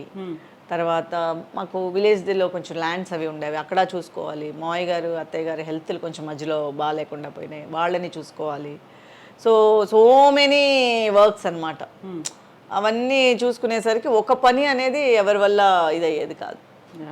సో ఫామ్ హౌస్లు, తోటలు, ఇళ్ళు అన్నీ అక్కడే ఉండే దానివల్ల అవన్నీ చూసుకోవడము. మా అత్తయ్య గారు కూడా ఆల్మోస్ట్ బిజీగా ఉండేవారు. ఇంకా మా మామయ్య గారు బాబు పుట్టిన తర్వాత బాబుని టేక్ ఓవర్ చేయడం, ఆయన వాడిని చూసుకోవడం, ఇది ప్రొఫెషన్ అన్ని టోటల్గా చాలా బిజీగా ఉండేవాళ్ళం. షూటింగ్లోకి తీసుకెళ్లేవాళ్ళ? లేదు, ఎప్పుడు తీసుకెళ్ళలేదు. అసలు ఎందుకలా? అంటే ఎక్కువ ప్యాంపర్ చేసేవారు. మిగతా వాళ్ళ పిల్లల్ని నేను చూసేదాన్ని. ఆర్టిస్ట్ పిల్లలు అంటే ప్యాంపర్ చేసేవారు. ఇంకోటి ఏంటంటే నేను వచ్చాను కానీ ఫర్దర్గా నాకు పెద్ద ఈ ఫీల్డ్లోనే బాబు దించాలి అనే ఐడియా లేదు. ఎందుకంటే బాబు కాబట్టి ఒకవేళ మనకి అంత బ్యాక్గ్రౌండ్ లేదు, పెద్ద హీరో అయిపోతాడు అన్న బ్యాక్గ్రౌండ్ లేదు. ఒక్కవేళ ఫెయిల్యూర్స్ వస్తే వాళ్ళ లైఫ్ ఎలా ఉంటుందో అనే భయం ఉండేది. ఎట్ ద సేమ్ టైం నేనే కెరియర్లో అప్పుడప్పుడే అప్కమింగ్. సో వాడిని తీసుకెళ్ళి నేను వాడి కెరియర్ని నేను క్వశ్చన్ మార్క్లో పెట్టలేదు. నా కెరియరే క్వశ్చన్ మార్క్లో ఉంది. వస్తుంది కాబట్టి ఓకే, ఈరోజు పాస్ట్ గురించి చెప్పుకుంటున్నాం కాబట్టి అన్నీ ఓకే. బట్ జరిగేటప్పుడు అనేది మనం దేని గురించి మనం ప్రిడిక్ట్ చేయలేం కదా, ఎలా ఉంటుంది ఏంటి అనేది. సో నేనే స్ట్రగుల్ అవుతున్నాను, నేనే అప్కమింగ్లో ఉన్నాను, నాకే మంచి రోల్స్ రావడానికి టైం పడుతుంది, చేస్తున్నాము. సో నేను తనని ఆ చదువు నుంచి నేను డిస్టర్బ్ చేయదలుచుకోలేదు. ప్లస్ నాకే మనుషులు అవసరపడేవాళ్ళు, ఇంకా వాడు వెళ్ళాలంటే వాడు వెనకాల నలుగురు ఉండాలి. మీ వదులుకొని వాడితో వెళ్ళాలి, అది చాలా కష్టమైన విషయం. మెయిన్ చదువు ఉండాలి కదా దేనికి కూడా. పిల్లలు కనుక అది అలవాటు అయిపోయారంటే, ఒకటి వాళ్ళ వెనకాల తల్లి అయినా ఉండాలి, బాగా చూసుకునే వాళ్ళకన్నీ సమకూర్చే తల్లి అయినా ఉండాలి. తల్లి ఇక్కడ బిజీ అన్నప్పుడు ఇంకా బాబు నేను చూస్తుంది వెళ్ళి ఎవరికో అప్పచెప్పేసి వాడేదో చేసుకొని నేను ఈ కంప్లైంట్స్ వినుకుంటూ, ఇది అసలు మైండ్లోనే లేదు. అసలు ఆ వింగే ఆలోచించలేదు. వాడు చదువుకోవాలి బాగా. ఏం చేస్తున్నాడు? డాక్టర్. వాళ్ళ తాతగారు ఫస్ట్ నుంచి డాక్టర్ చేయాలని అనుకున్నారు వాడిని. సో అలాగే డాక్టర్నే చేసా. వాడు కూడా పాపం నాలాగే చెప్పిన మాట వినే బాబు. సో మేము ఏం చెప్తే, పేరెంట్స్ ఏం చెప్తే అది విన్నాడు. పేరేంటి? మనోజ్ కుమార్. ఓకే. సో మీరు యాక్టరు, మీ అబ్బాయి డాక్టర్. ఆ తర్వాత హాస్పిటల్ అదే ఏమన్నా కట్టాలి అలాంటిది ఏదైనా ఆలోచన? అలాంటి ఏం లేదు బాబుకి, అలాంటి ఆలోచన ఏం లేదు. ఎందుకంటే అది చాలా స్ట్రెస్, ప్లస్ అది ఇప్పట్లో ఆలోచన అయితే లేదు ప్రస్తుతానికి వరకు. ఫర్దర్గా తెలీదు, అది వాళ్ళ ఇష్టం కదా. ఏ రోజు ఏ ఆశలు ఎలా పుడతాయో తెలియదు కదా మైండ్లో. సో ప్రస్తుతానికైతే ఏ ఐడియా లేదు. సో ఎప్పుడు పెళ్ళి? మీ అత్తమ్మ రోల్ అనేది, అత్తగారి రోల్ ఎప్పుడు మీరు? నాకు ఆల్రెడీ పెళ్ళై మనవాడు కూడా ఉన్నాడు. ఆ రోల్ కూడా అయిపోయింది. ఆ రోల్ కూడా. ఎందుకంటే మా అత్తయ్య గారు వాళ్ళు ఉన్నప్పుడే బాబుకి వాళ్ళు చాలా అంటే అన్ని వాళ్ళే చూసుకుంటున్నారు కాబట్టి త్వరగా పెళ్లి చేసేయాలి అని అనుకున్నారు. వాళ్ళ ఇష్ట ప్రకారమే చేశారు. నానమ్మ రోల్ కూడా నానమ్మ రోల్ కూడా వచ్చేసింది. రోల్స్ అన్ని అయిపోయింది. మొన్న 1 year అయింది బాబు. ఓకే. వాడికి సో నాన్న కియాన్ష్. ఓకే. సో ఆ టైటిల్ కూడా వచ్చేసింది. అన్ని రోల్స్ ప్లే చేస్తున్నారు, సింగిల్ హ్యాండెడ్ గా ఇవన్నీ చేస్తూ ఉన్నారు. ఇప్పుడు వాడికి వాళ్ళ అమ్మగారికి ఇంట్రెస్ట్ ఉంది, చిన్నవాడిని చేయించాలి అని వాళ్ళ అమ్మకి ఇంట్రెస్ట్. మరి అది ఎంతవరకు వర్కౌట్ అవుతుందో తెలియదు. మీరేమైనా రికమెండ్ చేస్తారా? రికమెండ్ చేస్తే వచ్చేవి కాదండి ఇవన్నీ. నాకు తెలిసి రికమెండేషన్ మీద వస్తుంది అని నేను అనుకోను. మేబీ 10లో 1 రావచ్చేమో, కానీ మనం సక్సెస్ అవ్వాలంటే మాత్రం రికమెండేషన్ అనేది ఏం వర్కౌట్ అవ్వదు. అలా అనుకుంటే అందరు యాక్టర్స్ పిల్లలు హీరోలు అయిపోరు. అవును. సో వాళ్ళ ఇండివిజువాలిటీ. చిన్న బాబు కాబట్టి మనం ఏదో యాడ్స్ గీడ్స్ అలాంటివి ఏమైనా చెప్తాం, కానీ ఫర్దర్ ఏంటి అనేది మనకు తెలియదు. సో ఈ ఫిల్మ్ ఇండస్ట్రీలో పెద్దగా యాక్టింగ్కి టచ్ లేని ఒక ఫ్యామిలీ నుంచి వచ్చిన మీరు ఇక్కడ నిలదొక్కుకోవడం అంటే ఓకే, కాకపోతే స్ట్రగుల్స్ అనేవి ఉంటాయి కదా day to day. So Meena Kumari నుంచి మేము ఇది ఎక్స్పెక్ట్ చేసాము, ఇలా లేదు, మీనా కుమారి రెస్ట్రిక్షన్స్ పెట్టుకుంటుంది, ఇలాంటివి ఏమైనా ఉన్నాయా మీరు ఫేస్ చేసినవి? రిస్ట్రిక్షన్స్ అంటే సినిమా వరకు వచ్చి ఆ కాస్ట్యూమ్స్ అవన్నీ తను సెట్ అవ్వదు, హీరోయిన్ మెటీరియల్ కాదు, తను యాక్సెప్ట్ చేయదు దేనికి అనే వాళ్ళే వెనకాల మాట్లాడుకునేది చేసేవారు. సీరియల్ సంబంధించినంతవరకు అలాంటి ప్రాబ్లమ్స్ ఏమి ఎక్కువ లేవు. మామూలుగా మనకి ఏంటంటే మెయిన్ ఒక కరెక్ట్గా వెళ్ళడం అంటే కొంచెం కష్టం ఎక్కువ ఉంటుంది సీరియల్స్లో. ఎందుకంటే పొద్దున్న 7కి వెళ్ళిపోతాము, రాత్రి 9:30, 10 అవుతుంది. పర్ డే 2 episodes టార్గెట్ ఉంటుంది. సో ఇది చేసేసరికి అయిపోతుంది మన పని, స్ట్రెస్ అయిపోతుంది, తీసేవాళ్ళే స్ట్రెస్ అయిపోతారు. సో సీరియల్స్లో అలాంటి పెద్ద ప్రాబ్లమ్స్ ఏం లేవు. సో మామూలుగా ఫిల్మ్ ఇండస్ట్రీకి ఎవరైనా వచ్చారు అంటే అమ్మాయిలు రాగానే వాళ్ళు కమిట్మెంట్ అడుగుతారు, కాస్టింగ్ కౌన్సిల్ ఉంటాయి. అదే అందుకే నేను అంటున్నాను, మా వరకు మా ముందు ఒక సర్కిల్ ఉండేది కాబట్టి వాళ్ళు యాక్సెప్ట్ చేస్తేనే అలాంటివి కొన్ని జరిగేవి. పేరెంట్స్ యాక్సెప్ట్ చేస్తేనే ముందుండే ఆర్టిస్టులకి వాళ్ళు ఆ టైప్లో ఉంటేనే, ఒకవేళ వాళ్ళు అలా చేయాలి, వాళ్ళు అలా రావాలి అని వాళ్ళు ప్లాన్ చేసుకొని ఉంటేనే అలాంటివి జరిగేవి. సో ఇండివిజువల్గా అనేది డైరెక్ట్గా ఆర్టిస్ట్కి కనెక్షన్ అనేది ఎంతో క్లోజ్గా వర్క్ చేసి హీరోతో కానీ వాళ్ళతో కానీ పెళ్ళిళ్ళు అనేవి జరగడం, లవ్ అనేది జరగడం అనేది అలా క్లోజ్గా వర్క్ చేసేటప్పుడే జరిగేది, కానీ బయట వాళ్ళు ఎక్కువగా మాట్లాడేవాళ్ళు కాదు. నా పరిస్థితులు అన్నీ ముందు నుంచే లిఖించబడి ఉంది కాబట్టి అలాంటి లిఖితాలు ఏం లేవు. యూజువల్గా మా అమ్మాయి ఇంత ఈ లెవెల్లో హీరోయిన్ అవ్వాలి, ఇంత రెమ్యూనరేషన్ డిమాండ్ చేయాలి, టాప్ హీరోయిన్ అలాంటి ఎక్స్పెక్టేషన్స్ రెండు ఫ్యామిలీస్కి లేదు. ఇలా టోటల్గా మా అమ్మ వాళ్ళకి లేదు, మా అత్తగారు వాళ్ళకి లేదు. ఇలా అయిపోవాలి, అలా అయిపోవాలి, అంత సంపాదించాలి, ఇంత సంపాదించాలి ఎక్స్పెక్ట్ చేసి నన్ను అంటే ఎక్స్పెక్టేషన్ చేసి నన్ను దించలేదు కదా. అవును. ఫస్ట్ నుంచి ఏంటంటే ఒక చిన్న యూజువల్గా ఈ లైన్లోకి వచ్చే వాళ్ళకి ఒక ఎక్స్పెక్టేషన్ ఉంటుంది, ఒక గోల్ ఉంటుంది, ఒక ప్యాషన్ ఉంటుంది. ఇవన్నీ ఆలోచించే దీంట్లోకి వస్తారు. అవును. ఎందుకంటే వాళ్ళ పేరెంట్స్కి కొంచెమో గించమో దీని గురించి తెలిసి ఉంటుంది. సో టోటల్గా మనం ఏ అవగాహన లేకుండా ఆ ఫ్యామిలీ రావడము ఫస్ట్ సినిమాటోగ్రఫర్గా. అవును. మా అత్తయ్య గారి వాళ్ళ పిల్లలు సినిమాటోగ్రఫీగాను వాళ్ళు ఫస్టే. వాళ్ళకి ఏ అవగాహన లేదు, మా మామయ్య గారికి ఏ అవగాహన లేదు పిల్లలు దించేటప్పుడు. సో ఆయన ఏదో వాళ్ళ టాలెంట్కి ఇది బాగుంటుంది అని చెప్పి తీసుకున్న నిర్ణయాలే కానీ ఏదో ఇలా సంపాదించేయచ్చు, అలా సంపాదించేయచ్చు, అలా సెటిల్ అయిపోవచ్చు, ఇలా సెటిల్ అయిపోవచ్చు, ఇలా తీసుకెళ్ళాలి, అలా తీసుకెళ్ళాలి అనేది ఏం లేదు. ఆయన ఫెయిల్యూర్ అయినా కూడా సంతోషంగానే స్వీకరించేవారు. ఓకే.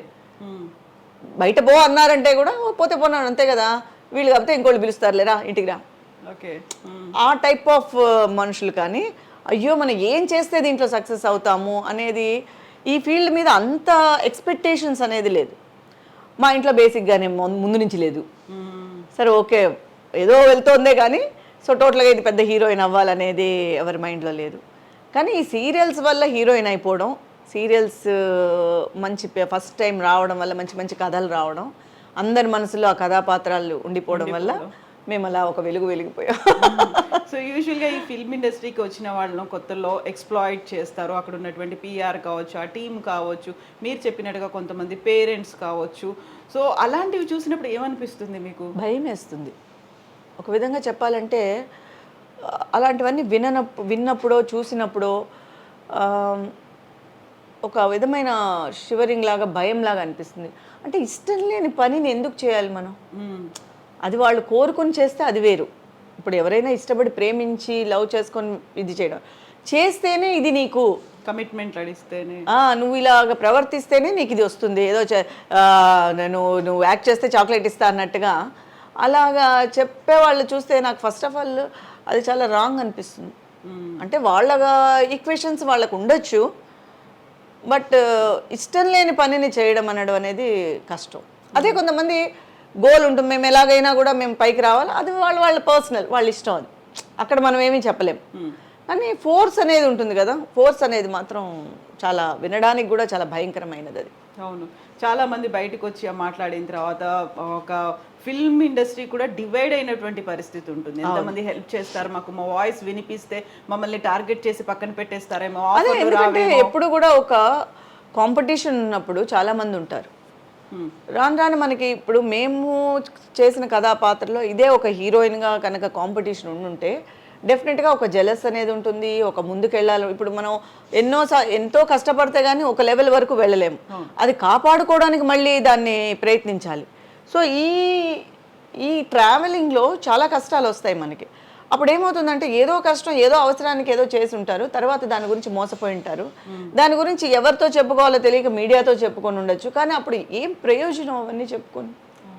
మీడియాతో చెప్పుకోను, లేకపోతే జరిగిపోయిన దాని గురించి నువ్వు నలుగురితో మాట్లాడుకోను. నువ్వు ఆ సంఘటన రోజు నువ్వు యాక్సెప్ట్ చేసే కదా. మనం ఒక ప్లేస్కి గొడవ జరుగుతోంది, ఆ గొడవ ఏంటి అని తొంగి చూసాం, వెళ్ళి గొడవలో మనం ఉన్నాము. సో ఆ తర్వాత నన్ను గొడవలో పెట్టేశారు అంటే ఆ గొడవ ఏంటనేది నువ్వు అనుకునే కదా అక్కడికి వెళ్ళాము. సో అవి కొంతమందికి ఇన్నోసెంట్లో జరిగిపోతాయి. ఇప్పుడు కొంతమందికి అసలు ఏది తెలియదు, ఇన్నోసెంట్గా తగులుకుంటారు. అలా చాలామంది ఉన్నారు. నేను విన్న చాలామంది ఇదే అసలు వాళ్ళకి ఏం చెప్పుండరు. కోడంబాకం, వడపల్లిని సినిమా అనగానే వచ్చేస్తుంటారు మొత్తం అక్కడి నుంచి. ఇక్కడికి వచ్చిన తర్వాత మళ్ళీ ఇంటికి వెళ్ళలేని పరిస్థితి.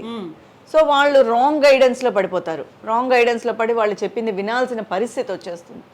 సో అలాంటి వాళ్ళది మాత్రం చాలా కష్టంగా, వాళ్ళు దానికి ఆ తర్వాత అలవాటు పడిపోయి ఉంటారు, ఆ లైఫ్కి వాళ్ళు అలవాటు పడిపోయి ఉంటారు. సో అలా చాలామంది ఆర్టిస్టులు అక్కడి నుంచి వచ్చేసిన వాళ్ళు, ఇక్కడ ఉన్నవాళ్ళు. మెడ్రాస్లోనే ఆ కథలు ఎక్కువేమో. ఇప్పుడు ఈ మధ్య హైదరాబాద్లో కూడా అయిపోయి ఉంటుంది, ఎందుకంటే మనకి షిఫ్ట్ అయింది కదా. అక్కడ కూడా చాలామంది ఊర్ల నుంచి వచ్చి మొన్న సీరియల్స్కి వెళ్తూ ఉంటే కూడా చాలామంది మేము అలా అనుకుని వచ్చేసాము, మేము ఇలా అయిపోవాలి. ఇప్పుడు చాలామందికి ఇంట్రెస్ట్ ఉంది యాక్టింగ్ చేయాలని, ఆర్టిస్ట్ అవ్వాలని, పెద్ద పెద్ద కళలు కానీ ఇప్పుడు చాలామందికి అప్పటికన్నా పర్సంటేజ్ ఇప్పుడు ఎక్కువ ఉంది. నాకు తెలిసి మా ముందు జనరేషన్ వాళ్ళకి మదర్స్ చెప్తేనే, లేకపోతే ఎవరో ఒకళ్ళు ఇద్దరు వచ్చేవాళ్ళు. అప్పుడు యాక్ట్ చేస్తావా అని అడిగారు. ఇప్పుడు నేనే యాక్ట్ చేస్తానని 100 మంది లైన్లో ఉన్నారు. అవును. కాంపిటీషన్ ఇప్పుడు ఎక్కువగా ఉంది. ఇప్పుడు ఎవరు అడగట్లేదు నువ్వు యాక్ట్ చేస్తావా అని, వాళ్ళ రూల్స్ చెప్తున్నారు. నువ్వు ఇలా చేస్తేనే నీకు యాక్టింగు, నువ్వు ఇలా ఉంటేనే నీకు యాక్టింగు, నువ్వు ఇలా ఉంటేనే వాళ్ళు చెప్తున్నారు. ఒకప్పుడు మనం విన్న వాళ్ళంతా ఇంతకు ముందంతా ఏంటంటే చేస్తావా, నువ్వు ఈ రోల్కి సూట్ అవుతావు అని అడిగేవారు. ఇప్పుడు మొత్తం సినారియో మారిపోయింది. నేను అదే అడుగుదాం అనుకున్నాను. ఇప్పుడు మీరు 3 లాంగ్వేజ్లో చేశారు, తెలుగు, తమిళం, మలయాళంలో చేసినప్పుడు ఇలాంటి ఇన్సెక్యూరిటీ లేకుంటే ఇలాంటి సిస్టమ్ అనేది ఏ లాంగ్వేజ్లో ఎక్కువగా ఫేస్ చేస్తున్నారనిపించింది మీకు? నేను అదే నేను చెప్తాను కదా, నేను మీకు కాదు, అదే మామూలుగా మామూలుగా జనరల్గా ఏ లాంగ్వేజ్లో ఉంది అంటే మనకి కాంపిటీషన్ ఎక్కువ ప్రతి ఫీల్డ్లోనూ ఉంది, ప్రతి ఇదిలోనూ ఉంది. ఎక్కడా నేను చెప్పలేము. మనం అసలు నిజం చెప్పాలంటే సినిమా రంగం అనే కాదు, అన్ని రంగాల్లోనూ ఉందనిపిస్తోంది ఇప్పుడు. ఇప్పుడు జనరేషన్ తీసుకుంటే సినిమా ఒక్కటే ఇది ఫేస్ చేయటం లేదు, ప్రతి వాళ్ళు ఫేస్ చేస్తున్నారు. అది వాళ్ళ పర్సనల్ అయిపోయింది. ఎట్ ద సేమ్ టైం ఇప్పుడు అమ్మాయిలు కూడా they are willing to do వాళ్ళ ఇంట్రెస్ట్ మీద వాళ్ళకి ఏం కావాలో వాళ్ళు చేసుకుంటున్నారు. అవును. ఈవెన్ పేరెంట్స్ చెప్పినా కూడా వినే పరిస్థితులు ఎవరు లేరు. ఎందుకంటే ఇండివిజువాలిటీ ఎక్కువైపోయింది, వాళ్ళ డెసిషన్ మేకింగ్స్ అన్నీ వాళ్ళవే అయిపోయినాయి, వాళ్ళకి ఏం కావాలో వాళ్ళే డిసైడ్ చేసుకుంటున్నారు. సో ఇప్పుడు ఇవన్నీ చెప్పడానికే లేదు. అదే చెప్తున్నాను కదా, ఇది రైట్ ఇది రాంగ్ అనే లేదు. ఇప్పుడు వచ్చే పిక్చర్స్ కూడా మీరు చూసారంటే, మొన్న ఏదో 2-3 సినిమాలు చూశాను, జస్ట్ ఇప్పుడు జరిగేది యాజ్ ఇట్ ఈస్ అలాగే తీస్తున్నారు. ఇంతకుముందు అలాంటివి తీయాలంటే భయపడేవారు. ఒక డేటింగ్ని తీయాలంటే భయపడేవాళ్ళు. ఇంతకుముందు సినిమాలో చూపించేవారు కాదు, నిజంగా జరుగుతున్నా కూడా సినిమాలో చూపించేవారు. ఇప్పుడు డేటింగ్ బయట ఓపెన్గా చూపిస్తున్నారు, సినిమాల్లోనే చూపిస్తున్నారు. సో ఎవరు దేనికి భయపడట్లేదు, వాళ్ళ ఇష్టం అయిపోయింది ఇప్పుడంతా. సినిమాలు, సీరియల్స్, తర్వాత వెబ్ సిరీస్లు, దాంట్లో ఇంకా ఎక్కువ అసలు నో కంట్రోల్ అనేది ఉంది, సెన్సర్షిప్ అనేది లేదు అనేది. అవును, ఎందుకంటే మొన్న ఒకసారి ఒక వెబ్ సిరీస్ అడిగారు, ఏదో ఒక మర్డర్ అవుతుంది, మీరు మిమ్మల్ని మర్డర్ చేస్తారని. నా మర్డర్ అయ్యేది ఇప్పుడు మామూలుగా నాకు తెలిసి మర్డర్ అంటే ఎలా చేస్తారు, మామూలుగా ఏదో ఎవడో వస్తాడు, గొంతు మూసేస్తాడు, కత్తితో పొడి చేస్తాడు, మర్డర్ అయిపోతుంది. వాడేంటి శాడిజము, వాడి మర్డర్ డిఫరెంట్గా చేస్తాడని ఏదేదో చెప్పారు స్క్రీన్ ప్లే.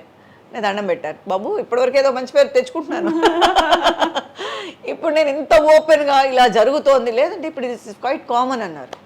ఇంత కామన్ అయిన విషయాలు నేను చేయలేను, ఓకేనా అంటే ఆ స్క్రిప్ట్ చెప్పేటప్పుడు కూడా అంత ఓపెన్గా చెప్తున్నారు, యాక్సెప్ట్ చేసేది కూడా అంత ఓపెన్గా యాక్సెప్ట్ చేస్తున్నారు. True true. అందులో ఇప్పుడు వచ్చే జనరేషన్ కూడా ఇప్పుడు జస్ట్ 20 years పిల్లలు వచ్చినప్పుడు కూడా వాళ్ళు ఏమీ చెప్పట్లేదు. నేను ఒక హీరోయిన్గా చేశాను, హీరో అక్కగా, అమ్మాయి అంటుంది వాట్ ఈస్ దిస్ యా, ఎక్స్పోజింగే లేదు, రేపొద్దు నాకు ఏం సినిమాలు వస్తాయి ఇలా చేస్తే, సేపు ఓణీ కట్టుకోని, విలేజ్ సబ్జెక్ట్ అది, ఓణీ కట్టుకొని కవర్ చేసుకుంటే రేపొద్దు నాకు ఏం సినిమాలు వస్తాయి అంటుంది. సినిమా చేసి లాభం ఏంటి నేను. సో వాళ్ళ థాట్ అలా ఉంది ఇప్పుడు. నేను ఎవరైనా మంచి డ్రెస్ ఇస్తే, ఓణీలు అనమాట అమ్మాయికి, అన్ని లంగా ఓణీలు, సో ఎవరైనా సంతోషపడతారు. కానీ నేను హీరోకి అక్కని, తను హీరోయిన్ అనమాట, ఒక విలేజ్ సబ్జెక్ట్, ఎప్పుడు చూసినా అమ్మాయికి ఓణీలు ఇచ్చేవారు. ఓణీలు ఇస్తే ఉంది నా మొహం ఈ సినిమాలో మొత్తం అంతా, నన్ను ఇలా కవర్ చేసి చూపించేస్తే ఎవరు చూస్తారు నన్ను, నాకు నెక్స్ట్ సినిమా ఎలా వస్తుంది అని. అంటే అప్పుడు వాళ్ళ మైండ్ సెట్ చూడండి. అవును, వాళ్ళే కావాలని కోరుకుంటున్నారు కదా. యా, సరే అనుకున్నా, ఎవరికైనా నేనైతే ఆ ప్లేస్లో ఉంటే ఓణి అని కంఫర్ట్గా ఫీల్ అయ్యేదాన్ని. వీళ్ళు ఇప్పుడు సో ఓకే ఇదేనేమో జనరేషన్, ఇప్పుడు ఉండేవాళ్ళు ఇదేనేమో. చాలా మోడల్స్ కూడా యాడ్స్ చేసేటప్పుడు కూడా వాళ్ళు మాట్లాడుకునేదంతా కూడా ఇదే, మనం ఎలాగైనా గోల్కి వెళ్ళాలి. ట్రూ. సో ఇప్పుడు మీరు నిజ జీవితంలో, రియల్ లైఫ్లో నానమ్మ కూడా అయిపోయారు, క్యారెక్టర్స్ ఇంకా అమ్మ దగ్గర ఆగారు. వాట్ ఇఫ్ నానమ్మ క్యారెక్టర్ ఇంకొక 10 years అమ్మగా కానివ్వండి, అర్జెంట్ ఏముంది చెప్పండి, ఇంకా నానమ్మ అయితే అది ఫినిష్డ్ కదా, అంతే, ఇంకేం లేదు, దానిపైన ఇంకేం లేదు కదా. అంతే. అప్పుడు తెల్ల జుట్టు వస్తుంది, ఒక కొప్పు వేసుకోవాలి. ఈ రోజుల్లో అది కూడా లేదు.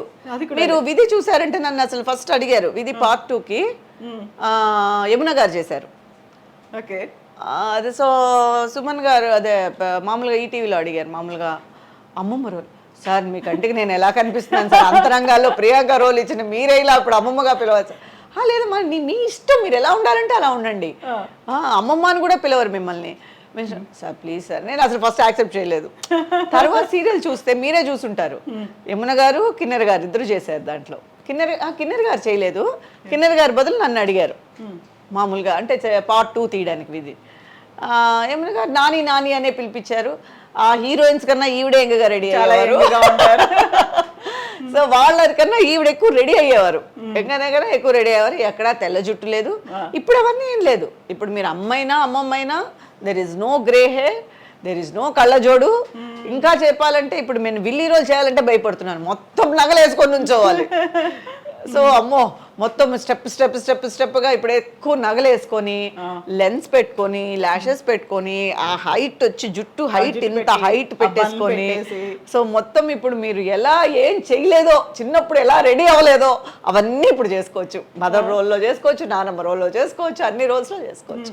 సో ఇప్పుడు మీనా కుమారి గారికి ఏదైనా ఒక అవుట్ ఆఫ్ ద బాక్స్ ఆలోచించి ఒక విలన్ రోల్ ఇచ్చారు. నేను ఆల్రెడీ విల్లీగా చేశా, తమిళ్లోనే చేశాను. ఎలా అనిపిస్తుంది? ఆ కళ్ళు తిప్పి తిప్పి తిప్పి తిప్పి ముక్కు మొహం మూతి అంతా తిప్పి తిప్పి తిప్పి కొంతసేపటి కళ్ళ నుంచి నీళ్ళు వచ్చేస్తున్నాయి. కానీ ఏంటంటే మన మొహం విలన్ గా అంత పెద్ద సూట్ అవుదేమో, చెప్పిగా ఇన్నోసెంట్ గా. ఏమా కొంచెం విలన్ అంటే ఏమండి లెన్స్ పెట్టాను, కోపంగా చూస్తా, యాక్టింగ్ పరంగా ఓకే, కానీ ఎక్కడో మీరు పాజిటివ్గానే అనిపిస్తున్నారండి. నెగిటివ్గా వల్గా ఇదిగా అనిపించట్లేదు, మీరు భయంకరంగా అనిపించట్లేదు. ఓ పని చేయండి, మీరు లైట్స్ అన్ని ఎర్రగా వేయండి, అప్పుడు నేనేమన్నా నెగిటివ్గా అనిపిస్తానేమో మీకు. నేను ఇంకేం చేయనంటే ఆ క్యారెక్టర్ బాగా పండింది. అంటే అదేమైందంటే కొంచెం అమ్మ నేను కలిసి విలనిజం అనమాట. మా అమ్మ, నేను అత్తగారిని, మా అమ్మ నేను అనమాట. సో టోటల్గా అది కొంచెం నా ఇందులో పాజిటివ్గా కనిపించాలి బయట అందరికీ. అందరితో ఉన్నప్పుడు ఈవిడ చాలా మంచిది, చాలా సాత్వికురాలు, చాలా ఫ్యామిలీ అంటే చాలా ఇది అని అనిపించాలి. వెనకాల బ్యాక్గ్రౌండ్లో మొత్తం చేసేది ఇది అనమాట. అలాంటి రోల్ కాబట్టి అది సూట్ అయిపోయింది. డైరెక్ట్ విలన్స్ ఉంటారు చూడండి, జీప్ పట్టుకొని వెళ్ళేది, కత్తి పట్టుకొని వెళ్ళేది, గ్యాంగ్ దానికి మన పిలవరేమో కూడా. అసలు మీరు థాట్లో కూడా రారు అసలు. అదే థాట్లో వచ్చినా కూడా వాళ్ళ దగ్గర కథనే మార్చేస్తారేమో తర్వాత, ఒక టెలికాస్ట్ అయిన తర్వాత కూడా అయ్యో ఇవిడ అసలు సూట్ అవ్వలేదు అని. అంటే అలా మనసులో అలా ముద్ర పడిపోయింది. మంచి అమ్మాయి, తర్వాత సాత్వికురాలు, ఏడు బాగా ఒక పండించగలదు, ఎమోషన్స్ బాగా పండించగలదు అనేది అందరి మనసులో అలా పడిపోయింది. సో యూజువల్గానే సినిమాల్లో కంటే కూడా సీరియళ్ళల్లో అత్తగారు క్యారెక్టర్, ఒక విలన్ క్యారెక్టరు అంటే ప్రతిసారి ఒక క్రూయల్గా డైలాగ్స్, ఆ మ్యూజిక్, బ్యాక్గ్రౌండ్లు ఇవన్నీ ఉంటాయి కదా. అనుకునే అంటే ఏళ్ల తరబడి సాగుతూ ఉంటాయి, జీడిపాకం సీరియల్ అంటారు. బట్ నిజ జీవితంలో ఇంత క్రూరంగా ఉంటారు అత్తగారు సినిమాల్లో? సీరియల్ ఉన్నారండి బాబు, క్రూరంగా కూడా ఉన్నారు, లేరని మాత్రం చెప్పలేము. ఇన్నర్గా పాలిటిక్స్ చేసేవాళ్ళు, ఎందుకంటే లేకపోతే రోజుకి ఎన్ని స్టోరీస్ చూడండి. పాజిటివ్, అందరూ పాజిటివ్గా ఉండుంటే అసలు ప్రాబ్లమ్స్ వస్తాయా ఫ్యామిలీస్లో? అవుగా, ఎవరికి తగ్గట్టు వాళ్ళ. సో విలనిజం అనేది ఉంది, కానీ మేబీ చూపించినట్టుగా ఉండకపోవచ్చు. అంటే ఎవరి పాయింట్ ఆఫ్ వ్యూ అనేది ఒకటి ఉంది. వాళ్ళ పాయింట్ ఆఫ్ వ్యూలో వాళ్ళకి అది జరగకపోతే వాళ్ళు విలన్సే. నా పాయింట్ ఆఫ్ వ్యూ ఒకటి ఉంది, నేను అనుకున్నది నేను ఎక్స్పెక్ట్ చేసింది నాకు దొరకకపోతే నాకు అది నెగిటివ్గానే కదా అనిపిస్తుంది. అది నాట్ ఓన్లీ అత్తగారు, కోడలి విషయంలో కూడా అంతేగా. తను ఒక ఎక్స్పెక్టేషన్ ఉంటుంది, అది జరగకపోతే తనకి వాళ్ళని చూస్తే వీళ్ళకి నచ్చదు, వీళ్ళని చూస్తే వాళ్ళకి నచ్చదు. ఇది క్వైట్ నార్మల్. ఇదంతా ఇప్పుడు తమిళ్లో కావచ్చు, తమిళ్లో తీసిన సీరియల్స్ని రీమేక్ చేశారు, తెలుగులో వచ్చాయి, ఇవన్నీ ఓకే. మలయాళంలో కూడా ఇలాంటి విలన్ రోల్లో అత్తగారులు ఉంటారా? అంటే అలా ఒకప్పుడు తక్కువగా ఉండేది, ఇప్పుడు అన్ని పాన్ ఇండియా లాగా పాన్ ఛానల్స్ కదా, అక్కడ కూడా ఈ వాసనలో కూడా మొత్తం నార్త్ కల్చర్ వచ్చేసింది మొత్తం. ఒకప్పుడు అయితే మలయాళం సినిమాలు ఎంత న్యాచురల్గా ఉండేదంటే, మేము అలాగే నేను స్నానం చేసి రెడీ అయ్యి అలాగే వెళ్ళిపోయేదాన్ని, పెద్ద మేకప్లంతా ఉండేది కాదు. నేను ఎలా ఉన్నాను as it is, just costume వేసుకొని వెళ్ళిపోయేదాన్ని, మేకప్ ఉండేది కాదు. ఓన్లీ కథలోనే స్ట్రాంగ్నెస్ ఉండేది. నాకు మేకప్ గురించి కూడా పెద్ద అవగాహన ఉండేది కాదు. అలా షై షాడోలు అలా వేసుకోవాలి, ఇలా వేసుకోవాలి, హీరోయిన్గానే చాలామంది వేసుకునేవారు. కానీ వాళ్ళు ఏమన్నారు, గమ్మున రెడీ అయ్యి స్నానం చేసి కాస్ట్యూమ్ వేసుకొని వచ్చేయి, ఇంకేం చేయొద్దు అనేవారు. నువ్వు కళ్ళకు కూడా రాసుకోవద్దు, కళ్ళ కాటికి కూడా పెట్టుకోవద్దు, కావాలంటే మేమే చెప్తాం అని చెప్పి అంత న్యాచురల్గా ఉండేవి స్టోరీస్. కానీ తమిళ్లో కూడా అలాగే ఉండేది, అంత న్యాచురల్గా ఉండేది. ఇప్పుడు మొత్తం జీ వాళ్ళు వీళ్ళు మొత్తం నార్త్ Take over ఛానల్స్ చేసుకుంటారా? టేక్ ఓవర్ చేసుకున్న తర్వాత ఇప్పుడు అన్నిట్లోనూ ఒకటే స్టైల్. అదే గ్లామరు కానీ ఇంకా తమిళ్లో కొంచెం యాక్టివిటీస్ ఉన్నాయి. నాకు తెలిసి ఇప్పుడు నేను చేసే సీరియల్లో ఎక్కువ యాక్టివిటీస్ చేస్తూనే ఉంటాం. ఇంట్లో వంట అంటే ఓకే. ఒక్కొక్కళ్ళు ఒక్కొక్క పనిలో ఉంటారు. ఆ యొక్క ఇన్సిడెంట్ జరిగితే అందరు రావడం, లేదా హాల్లో ఉన్నప్పుడు అందరూ తలో పనిలో ఉండడం. కానీ తెలుగులో అలా లేదు. యాక్టివిటీసే చాలా తక్కువ నేను చూసింది. ఓకే. ఎందుకంటే అందరూ నుంచోవడం, గ్రాండ్గా చీరలు కట్టుకోవడం, గ్రాండ్గా richness నగలేసుకోవడం చూపించడం. అలాగే ఉండేది. కానీ యాక్టివిటీస్ చాలా తక్కువ ఉంటాయి. కానీ ఇక్కడ కొంచెం యాక్టివిటీస్ ఉన్నాయి. ఎందుకంటే రెండిట్లోనూ నేను గమనించింది అదే. నేను అక్కడికి వెళ్తాను కదా, ఇలా ఎంతసేపు సోఫాలో కూర్చోండి, ఇక్కడ నుంచోండి అంటే నేను ఏదైనా పని చేస్తాను, నేను ఏదైనా అంటే నేను ఖాళీగా ఉన్నాను కదా, నేను ఏదైనా యాక్టివిటీ చేస్తాను అంటే వద్దు మీరు అలా ఓకే. చీర నలగకుండా అలా అయ్యో అలాగా అంటే క్యారెక్టర్ పని చేయదా పని చేస్తాను. లేదు మనం మళ్ళీ ఇచ్చేద్దాంలేండి అని అంటే నా మొహమాటానికి అప్పుడు కొంచెం దాటేసేవారు. కానీ మళ్ళీ చూస్తే ఓహో ఇది ఇక్కడ ప్యాటర్న్ ఇదే, అక్కడ ప్యాటర్న్ అది. షాక్ అయితే అలాగే నుంచొని ఉండడం, దాంట్లోనే మొత్తం ట్రాలీ వెళ్ళడం. అంటే ఆర్ఆర్కి ఎక్కువ ఇంపార్టెన్స్ ఇస్తుంది మన తెలుగు.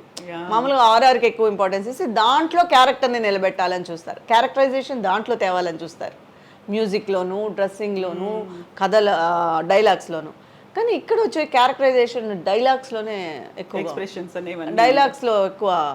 ఇప్పుడు ఒక కన్నింగ్ క్యారెక్టర్ అంటే ఆవిడ మాట్లాడే మాటలు కూడా మాడ్యులేషన్, ఆవిడ కట్టు బొట్టులో మోడ్యులేషన్స్లో కూడా అలా అనిపిస్తుంది. అది ఒక్కొక్క. ఇంకోటి ఏంటంటే వాళ్ళు చెప్పే రీజన్ కూడా అన్ని కథలు అయిపోయాయండి, ఆ టైప్ అంతా అయిపోయింది, రిపీటెడ్గా అదే ఇక్కడ చూపిస్తాము. ఇప్పుడు మనకి ఏదైనా ఇప్పుడు ఒక సీరియల్ చూడాలి అంటే నగలు, చీరలు, వీటి మీద ఇంట్రెస్ట్తోనే పిల్లలు చూస్తున్నారు. మీరు ఏడుస్తున్నారా, అత్తగారు మిమ్మల్ని కొట్టిందా, ఎందుకంటే వాళ్ళ నిజ జీవితంలో కూడా అవే అనుభవిస్తున్నారు. సో వాళ్ళు మళ్ళీ స్క్రీన్ మీద ఇదే చూడడానికి ఇష్టపడట్లేదు.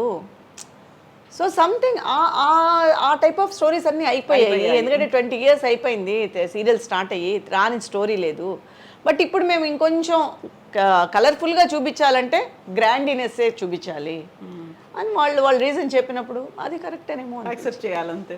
సో నగలు, చీరలు అనుకున్నప్పుడు మీనా కుమారి గారి సెలెక్షన్స్, నగలు, చీరలు అన్నీ వాళ్ళే ఇస్తారా? ఆ తర్వాత ఏం చేస్తారు వాటన్నిటిని? లేదండి, ఇప్పుడు యాక్చువల్గా మాకు విలేజ్ ఉంది కదా, చాలా మంది చీరలు అడుగుతూ ఉంటారు వర్కర్స్. ఇంకోటి ఏంటంటే నేను చేసినవన్నీ సాఫ్ట్ క్యారెక్టర్ కాబట్టి నాకు పెద్ద పెద్ద చీరలు ఏమి ఉండేవి కాదు.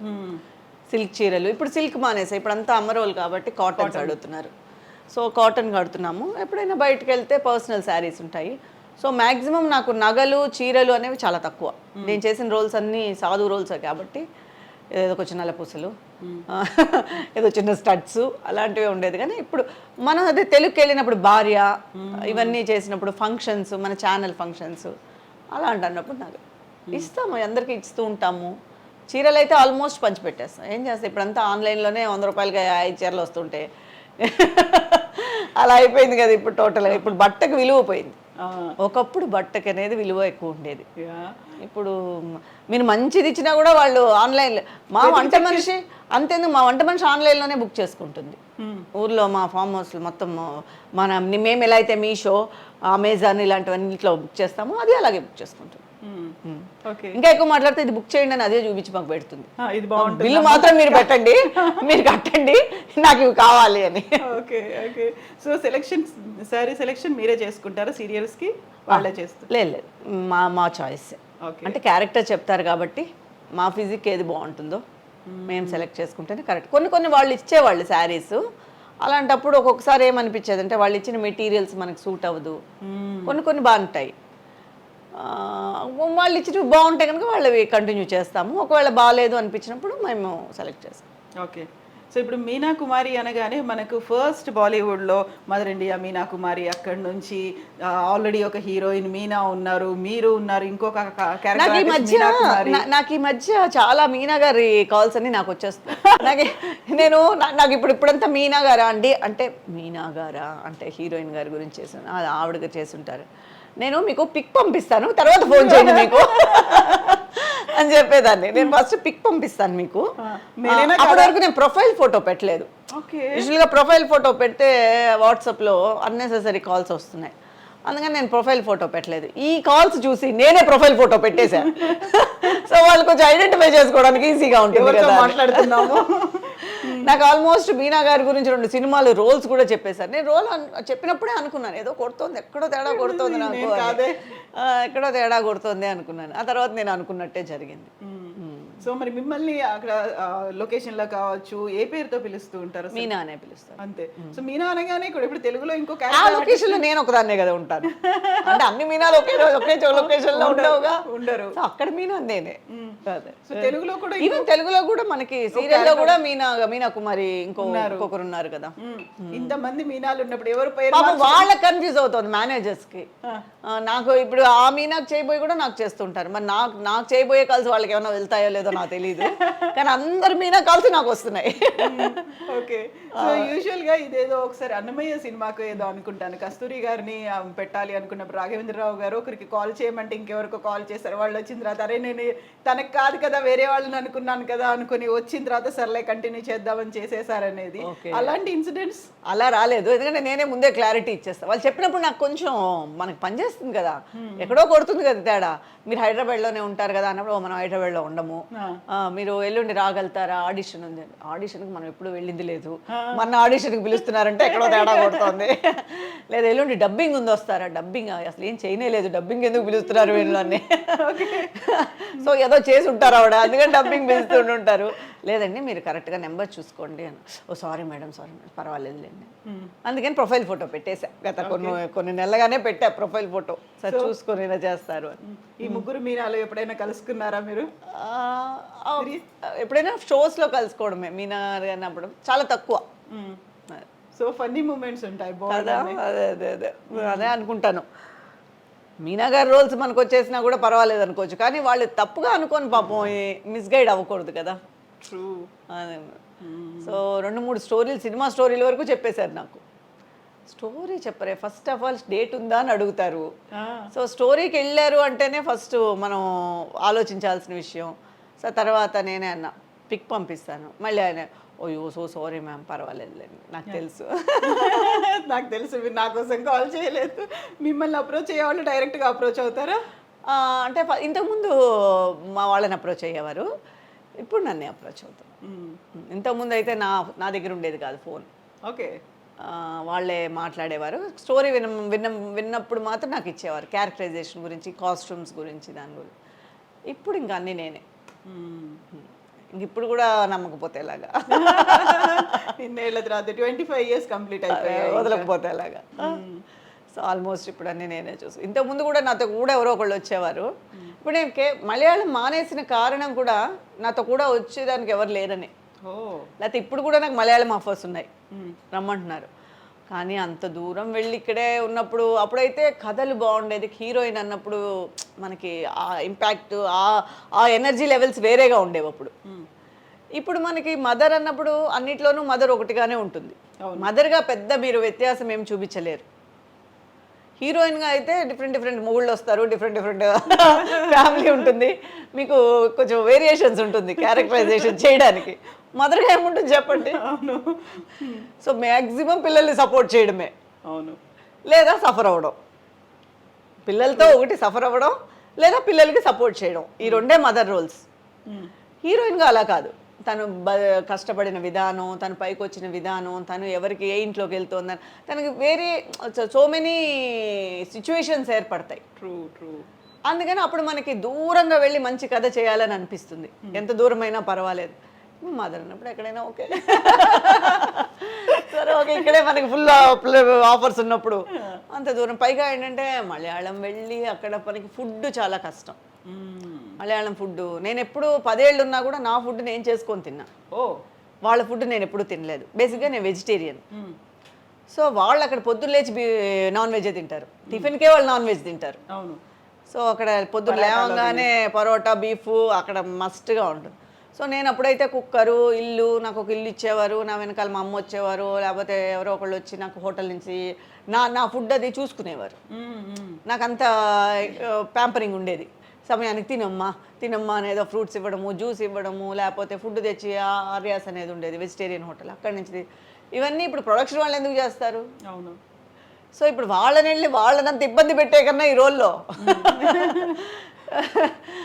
బెస్ట్ మనం ఇక్కడ చేసుకోవడమే బెటర్. ఎగ్ కూడా తినరా? ఎగ్ ఒకసారి ట్రై చేశాను కానీ నాకు పెద్ద ఇంట్రెస్ట్ అనిపించలేదు. నచ్చలేదా? అంటే ఇంట్రెస్ట్గా తిందాము అనే ఆ ఫీల్ కలగలేదు. సో యూజువల్గా మీ డే షెడ్యూల్ ఎలా ఉంటుంది? ఏం తింటారు? సీరియల్ సంబంధించినంత డే షెడ్యూల్ అడగండి, వాళ్ళ కోసమే పుట్టాం మేము. డే షెడ్యూల్ ఎవరిని అడిగినా కూడా ఒకటే చెప్తారు, పొద్దున్నే లేదు అమ్మో టైం అయిపోయిందా, గట్టిగా కూర్చొని కాఫీ తాగి 10 నిమిషాలు మాట్లాడడానికి కూడా టైం ఉండదు ఇంట్లో వాళ్ళతో. పొద్దున్న లేవగానే ఇంకా అసలు మా ఫుడ్ మేము చేసుకొని వెళ్తున్నప్పుడు అయితే ఇంకా మరీ కుకింగ్ మేమే చేసుకొని ఏదో ఒక ఫుడ్, ఎందుకంటే డైలీ ప్రొడక్షన్ ఫుడ్ ఎలా తినగలుగుతారు? తినలేరు. బాడీ ఇప్పుడు మనకి మెటబాలిజంగా బాడీ మారిపోయినా కూడా ఫుడ్ వల్ల మారిపోతుంది అని దాని మీద వేసేస్తాం. ట్రూ. సో ఒకవేళ అక్కడ మనకు ఫుడ్ పడలేదు, ఒకప్పుడు పడిన ఫుడ్డే ఒకప్పుడే తిన్న ఫుడ్డే ఇప్పుడు మనకు పడట్లేదు, ఎందుకంటే మన కండిషన్స్ మారిపోయాయి కాబట్టి. అందుకని పొద్దున్న లేచి పిల్లల్లాగా వంట వండుకొని క్యారియర్ కట్టుకొని పొద్దున్న 7:30కంతా ఇక్కడ బయలుదేరితే అక్కడ 8:30కంతా షార్ట్ తీయాలని వాళ్ళు ప్రెషర్గా ఫీల్ అవుతూ ఉంటే మేము గబగబా రెడీ అయ్యి ఆల్మోస్ట్ ఇంక రాత్రి అమ్మయ్య వదిలేరా అనేటట్టు వరకు వాళ్ళ ముందే కూర్చొని వాళ్ళ అంతే రొటీన్ లైఫ్ అదే. ఎప్పుడైనా అనుకుంటా ఒక 10 రోజులు వెకేషన్స్ ప్లాన్ చేయాలి, అక్కడికి వెళ్ళాలి ఇక్కడికి వెళ్ళాలి అని. ఇప్పుడు కూడా అమెరికా వెళ్దామని ప్లానింగ్లో ఉన్నాము, కానీ వదలట్లేదా? నేను అన్నా అప్పటికి ఒక 2-3 months టైం ఇవ్వండి, 2 months గ్యాప్ ఇవ్వండి, నేను వెళ్ళి వస్తానంటే అయిపోతుందమ్మా. ఇప్పటికి 1300 అయింది ఎపిసోడ్ లేదు. ఓ, సో అయిపోతుందమ్మా, చూద్దాము, అయిపోగానే ప్లాన్ చేయండి. 1300 అంటే 3 ఏళ్ల నుంచి కంటిన్యూ అవుతుంది. 4 ఏళ్ళు అయిపోయింది. అయింది. సో చూద్దామమ్మా, జస్ట్ ఇప్పుడైతే కొంచెం కష్టము, ఎందుకంటే కథ మీ మీదే పోతుంది. అండ్ వాళ్ళు మనం లేదా కథే లేనట్టుగా వాళ్ళు మనకు చెప్తారు. సో టోటల్గా మీ మీదే పోతుంది కదా, అందుకని ఇప్పుడు నిజం కూడా యాక్చువల్గా అది ఫ్యామిలీ సబ్జెక్ట్ అనమాట. టోటల్గా మదర్ ఉండాలి, ఇంటికి పెద్ద దిక్కు మదరే. ఇంటి మదర్ లేకపోతే ప్రతిరోజు కనిపించాల్సిందే. మెయిన్ ఇంట్లో మదర్ లేకపోతే అంతా చిన్న చిన్న పిల్లలుగా ఉంటారు, అంటే ఒక ఫుల్ఫిల్నెస్ ఉండదు ఫ్యామిలీ. అందుకని సరే ఇంకా తప్పదని చెప్పి ఇది అయిన తర్వాత ప్లాన్ చేద్దామని అనుకుంటూ ఉన్నాను. సో ఎక్సర్సైజెస్, వాకింగ్లో, జిమ్. వాకింగ్ ఏటికి ఎదురు చేసినట్టుగా చేస్తూ ఉంటాం, నెలకు చెయ్యాలి అని. చెయ్యాలి అనుకునేలోపు కొన్ని రోజులు మిస్ అయిపోతుంది, కానీ స్ట్రిక్ట్గా చేసేవాళ్ళు కూడా ఉన్నారండి. నేను అందులో సోంబేరి, మనం కొంచెం అంత సిన్సియర్ కాదు, ఓకే, కానీ సిన్సియర్గా చేసేవాళ్ళు కూడా ఉన్నారు. కొంతమంది ఆర్టిస్టులు 4 లేచిపోయి కష్టపడి, మరి అంత కష్టం చేయలేను నేను. డే అంతా అక్కడే గడిచిపోతుంది, పడుకోవాలి. అమ్మో మనకు నిద్ర ముఖ్యం అని చెప్పి 6కి 5:30కి కానీ 5కి కానీ తక్కువగా లేవం. లేచిన వెంటనే మనకి అయ్యో క్యారియర్ ఫుడ్ లేకపోతే కష్టం, అక్కడ ఫుడ్ చేసుకోవాలి ముందని ఫుడ్, అలా అలా అలా అలా అలా ఎక్కడ ఎస్కేప్ అయిపోతాం, ఎక్సర్సైజ్ దగ్గర ఎస్కేప్ అయిపోతాం. అంతే, అదొకటి మైనస్. మనమే చెప్పుకుంటాం, అయ్యో అందుకని చేయలేదు, లేకపోతే నువ్వు చాలా సిన్సియర్ చేసేసి ఉంటావు. అవును, వచ్చేసరికి లేట్ నైట్ అయిపోతుంది, చాలా అస్సలు కాళ్ళు నొప్పులు. ఈ మధ్య అయితే అసలు కాళ్ళు నొప్పులు ఎక్కువ అయిపోతున్నాయి అని చెప్పేసి పడుకోవడం. నెలకి ఎక్స్క్యూజెస్ ఎక్కువైపోయి చాలా మినిమల్ అయిపోతుంది. అలా ఉండకూడదు, నెక్స్ట్ నుంచి అయినా ట్రై చేస్తాను అలా ఉండకుండా ఉండడానికి. ప్రస్తుతానికైతే అలా ఎస్కేప్ అయిపోతున్నాం. ఇంకో సీరియల్లో మదర్ రోల్ రాకుండా ఉంటే ఇంకోటి ఏదైనా నేను అలాగే అనుకుంటాను. ఇది అయిపోయిన తర్వాత మనకని ఒక 15 days పెట్టుకుందాం, మనం టైం టేబుల్ కరెక్ట్గా, మన ఎక్సర్సైజ్ కరెక్ట్గా మనం చేద్దాం అనుకునేసరికి ఎవరో ఒకళ్ళు కథ చెప్తారు, బాగుంటుందని మీరే చేయాలని కదా, మనమే చేస్తే బాగుంటుంది కదా, సరే అయితే ఇది చేద్దాం అది చేద్దాం, ఎక్సర్సైజ్ చేసి అది కరెక్ట్గా చేసేద్దాం అని షాపింగ్కి వెళ్ళి 4 టీ-షర్ట్లు, 4 పైజామాలు, షూస్ అన్నీ కొని పెట్టుకోవడంతో కరెక్ట్గా ఉంటుంది. ఆ తర్వాత రేపటి నుంచి ఇంకా రేపు రావట్లేదు. న్యూ ఇయర్ రిజల్యూషన్స్ పెట్టుకున్నట్టు అన్నీ అలా ఉందనమాట. అన్నీ అలా కాదు, చూస్తూ ఉంటాయి నన్ను అల్మార్లోంచి అన్నీ, ఎప్పుడు వెళ్తావు, ఇంకా నీవు చెప్పుకుంటున్నావా అని తిడతారు చాలామంది. ఏంటి నువ్వు అసలు మెయింటైన్ చేయట్లేదు, అందుకే చూడు నీకు మదర్ రోల్ వచ్చేసింది, నీ ఏజ్ వాళ్ళు ఇంకా నువ్వు హీరోయిన్గానే చేస్తున్నారు, నువ్వు అసలు మెయింటైన్ చేయవు అది ఇది అని. మనకి ఎక్కడ ఏం రాసి ఉంటే అది వస్తుంది అని చెప్పేసి గమ్మనం. కానీ మెయింటైన్ చేయాలి యాజ్ ఏ ఆర్టిస్ట్గా, అవన్నీ మెయింటైన్. ఇప్పుడు ఆర్టిస్ట్ కాకపోయినా కూడా మెయింటైన్ చేయాలి, నాలాగా ఎవరు ఉండకూడదు, బాగా చేసుకోవాలి అందరూ. ఇన్నేళ్లలో 25 ఏళ్లలో మీరు సంపాదించిన ఆస్తులు ఎక్కువ, మీ హస్బెండ్ ఆస్తులు ఎక్కువ అంటే ఏం చెప్తారు? ఆస్తి మీద పెద్ద కాన్సన్ట్రేట్ చేయలేదు. ఆస్తులు అనేది ఎక్కువ తక్కువ అనేది తెలియలేదు నాకే. ఆస్తి అనేది అంటే బాబు చదువుకున్నాడు కదా, డాక్టర్ చేశాం కదా, కొంచెం ఆస్తులు కరిగాయి. ఓకే. ఆబ్వియస్గా కరుగుతాయి డాక్టర్ అంటే. సో ఓకే, దేవుడు పెట్టింది కొంచెం ఉంది అక్కడ. వెనకేసుకోవాలి అనే ఆలోచన రాలేదు ఇంకా? అంటే వెనకేసుకున్నది తక్కువనే చెప్పాలి, ఖర్చు పెట్టింది ఎక్కువ. ఓకే. పెద్దగా వెనకేసేసుకొని పెద్దగా కోట్లు సంపాదించేసింది కాదు, కానీ okay, not bad, not dependent. Okay. Okay. So యూజువల్గా మీనా కుమారి గారు అనగానే నటి సౌందర్య, సహజ నటి, అలాగే అందంగా ఉంటారు, మీలాగే ఎక్స్పోజింగ్, మిగతా వాటన్నిటికీ no no no no no అని చెప్పినటువంటి తనని రీప్లేస్ చేస్తారు అనేటువంటి ఒక ఫీల్ కూడా కనిపించింది కదా? అవునండి, నాకు సౌందర్య గారు అంటే ఎందుకంటే జయమన్న దేరాలో ఆవిడే హీరోయిన్. నాకు కాంబినేషన్ రాలేదు, కానీ మేము సెట్లో కలిసాం, తర్వాత ఫంక్షన్లో కలిసాం. 175 days ఫంక్షన్ జరిగింది తిరుపతిలో, అప్పుడు కలిసాం. నాకు ఆవిడంటే చాలా ఇష్టం. అంటే ఎంత నిజంగా మనం అనుకున్నట్టు మన లైఫ్ కుదరడం అనేది ఎంత కష్టమైన విషయం, అది ఈ ఫీల్డ్లో. అలా ఒక హీరోయిన్గా ఒక వెలుగు వెలిగారు అంటే నిజంగా ఆవిడ పోయినప్పుడు నాకు చాలా బాధ వేసింది. నేను అప్పుడు ఏవిఎం షూట్లో ఉన్నాను, అసలు నమ్మలేదు. లిటరల్గా ఏదో ఒక అక్కనో లేకపోతే ఎవరో క్లోజ్ ఇంట్లో వాళ్ళని కోల్పోయినట్టుగా కళ్ళలోంచి అలా ఆటోమేటిక్గా బాధ వచ్చేస్తూనే ఉండింది. ఇప్పుడు కూడా అసలు తలుచుకుంటే చాలా బాధ వేస్తుంది. ఎందుకంటే అలాంటి ఎవ్వరికి రాకూడదండి ఆ పరిస్థితి, మాత్రం ఏ ఆర్టిస్ట్కి రాకూడదు. నిజంగా ఎంతో కష్టపడితే కానీ ఆ పొజిషన్ రాదు. ట్రూ కదా, టోటల్గా. అలాంటప్పుడు ఆ పొజిషన్ని అంత తక్కువగా ఇది చేయడం అనేది చాలా కష్టమైన, బాధాకరమైన విషయం. ఏ హీరోయిన్కి కానీ ఏ ఆర్టిస్ట్కి కానీ మామూలుగా ఎవరికి రాకూడదు, కానీ అంత కష్టపడి అంత ఉన్నత స్థాయికి వెళ్ళి ఆవిడలాగా అలాగే శ్రీదేవి గారి మరణం, సో ఈ రెండు డైజెస్ట్ అవ్వని విషయాలండి. సో టోటల్గా సౌందర్య గారిది అయితే మరీ దారుణం. ఆవిడ ఎంత పీక్లో ఉన్నారండి అప్పుడు, ఎంత అసలు కొంచెం కూడా చాలా బాధేసింది. అందులో అలా హెలికాప్టర్ క్రాష్ అయింది, అందులో నమ్మలేదండి అసలు. నిజం చెప్తున్నారా అబద్ధం చెప్తున్నారా అని చెప్పేసి తర్వాత నిజం అన్న తర్వాత అదే అనుకున్నా, ఒక ఆర్టిస్ట్గా అనుకున్నా. మనము ఒక ఆర్టిస్ట్ కదా, అప్పుడు ఎంత అప్పుడే పెళ్లి చేసుకొని, సో ఒక లైఫ్ అనేది అప్పుడే స్టార్ట్ చేస్తున్నారు. ఎన్ని ఆశలు ఉంటాయి. అట్లా ఆవిడ చాలా నచ్చిన హీరోయిన్, ఆవిడ మరణం అనేది కూడా అసలు జీర్ణించుకోలేము. అందుకే ఈరోజు కూడా ఆవిడ స్క్రీన్ మీద వచ్చిందంటే బాధేస్తుంది. అయ్యో మంచి ఆర్టిస్ట్, అయ్యో ఎన్ని ఆశలతో ఉండుంటారో, అసలు అలా పోయినప్పుడు ఆవిడ ఫీలింగ్ ఎలా ఉంటుందో అని బాధేస్తుంది. ఆ ఏజ్లో పోవాల్సింది కాదు అసలు.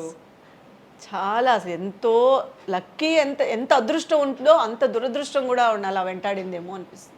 ట్రూ కదా, ఎంత అదృష్టం వచ్చిందో అంత దురదృష్టమో ఆవిడ వెంటనే అలా సెకండ్ హాఫ్ అనేది అలా కొట్టేసింది. ఇంకా బాగుందాము, ఇంకా అన్ని లైఫ్లో అన్నీ సెటిల్ అవుదాము అనేటప్పుడు అక్క చెల్లో, అక్క తమ్ముడో, అన్న చెల్లో మరి తెలియదు, ఇద్దరు ఒకేసారే కదా, చాలా కష్టమైన విషయం.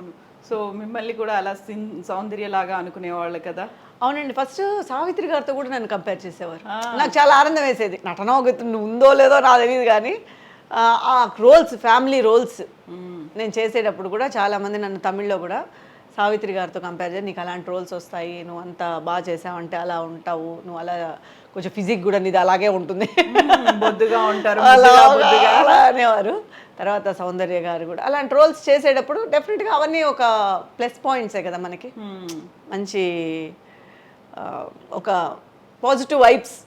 సో టోటల్గా అవి చెప్పేటప్పుడు మనం ఏదో సక్సెస్ అయిపోయాము అన్న ఫీల్ కలిగిస్తూ ఉంటుంది లైఫ్కి. అండ్ మీనా కుమారి గారు ఎంత యాక్టింగ్ ఎలా చేస్తారో అంతే బాగా. ఒక్క నిమిషం, నాకు నిజంగానే ఆవిడ గురించి తలుచుకుంటే బాధ వస్తుంది. అవును అసలు టోటల్గా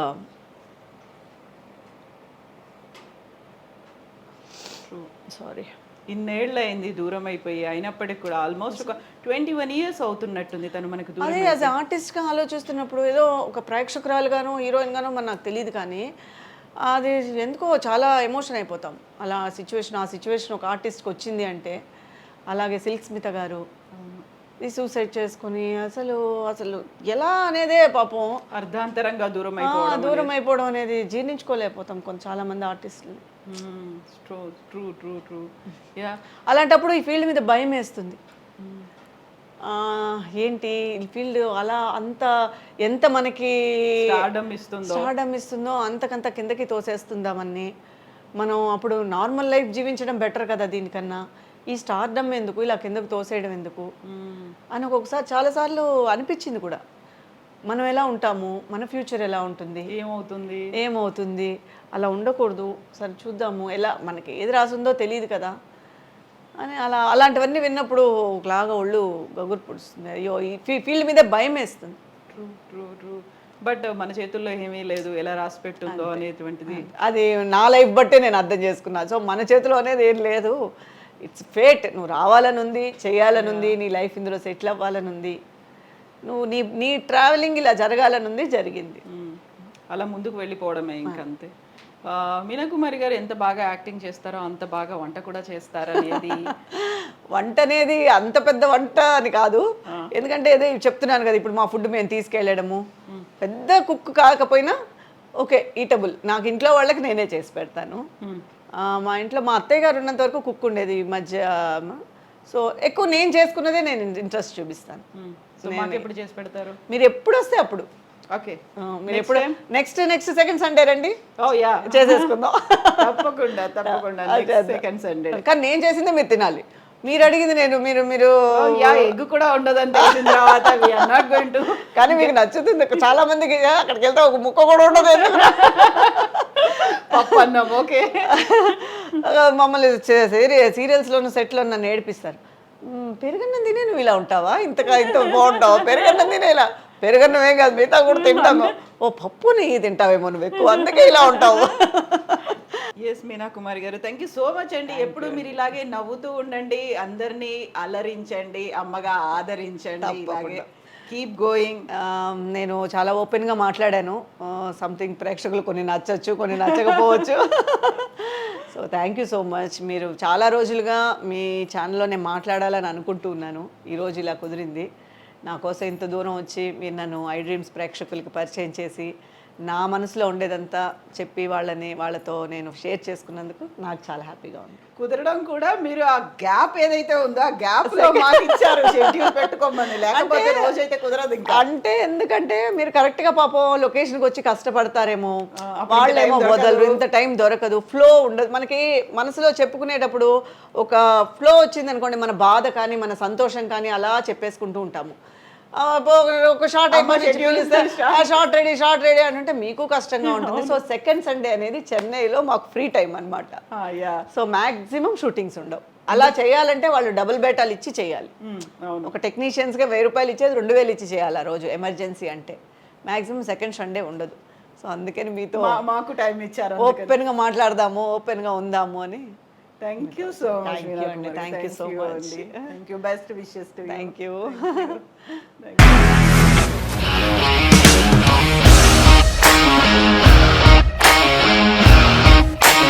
ఇండస్ట్రీలో కమిట్మెంట్ ఇష్యూస్ వస్తే నీకు కూడా వచ్చినట్టు? మార్నింగ్ తీసుకెళ్ళాలంటే కొట్టి పడేస్తారు.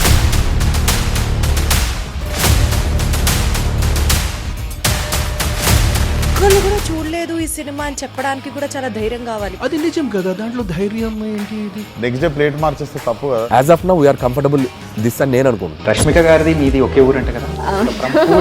నీకు కోపం వచ్చిందంటే బాగా తిట్టేత్తరా? తిట్టేద్దామండి. నిజంగా గేమ్ ని ఎలా చేంజ్ చేయగలిగారు? ఏపీఎస్ఎఫ్సి వాళ్ళకి 6 నెలల్లో నేను 6 లక్షలు కట్టా. బిజినెస్ చేయాలనుకుంటే it is as difficult as riding a tiger.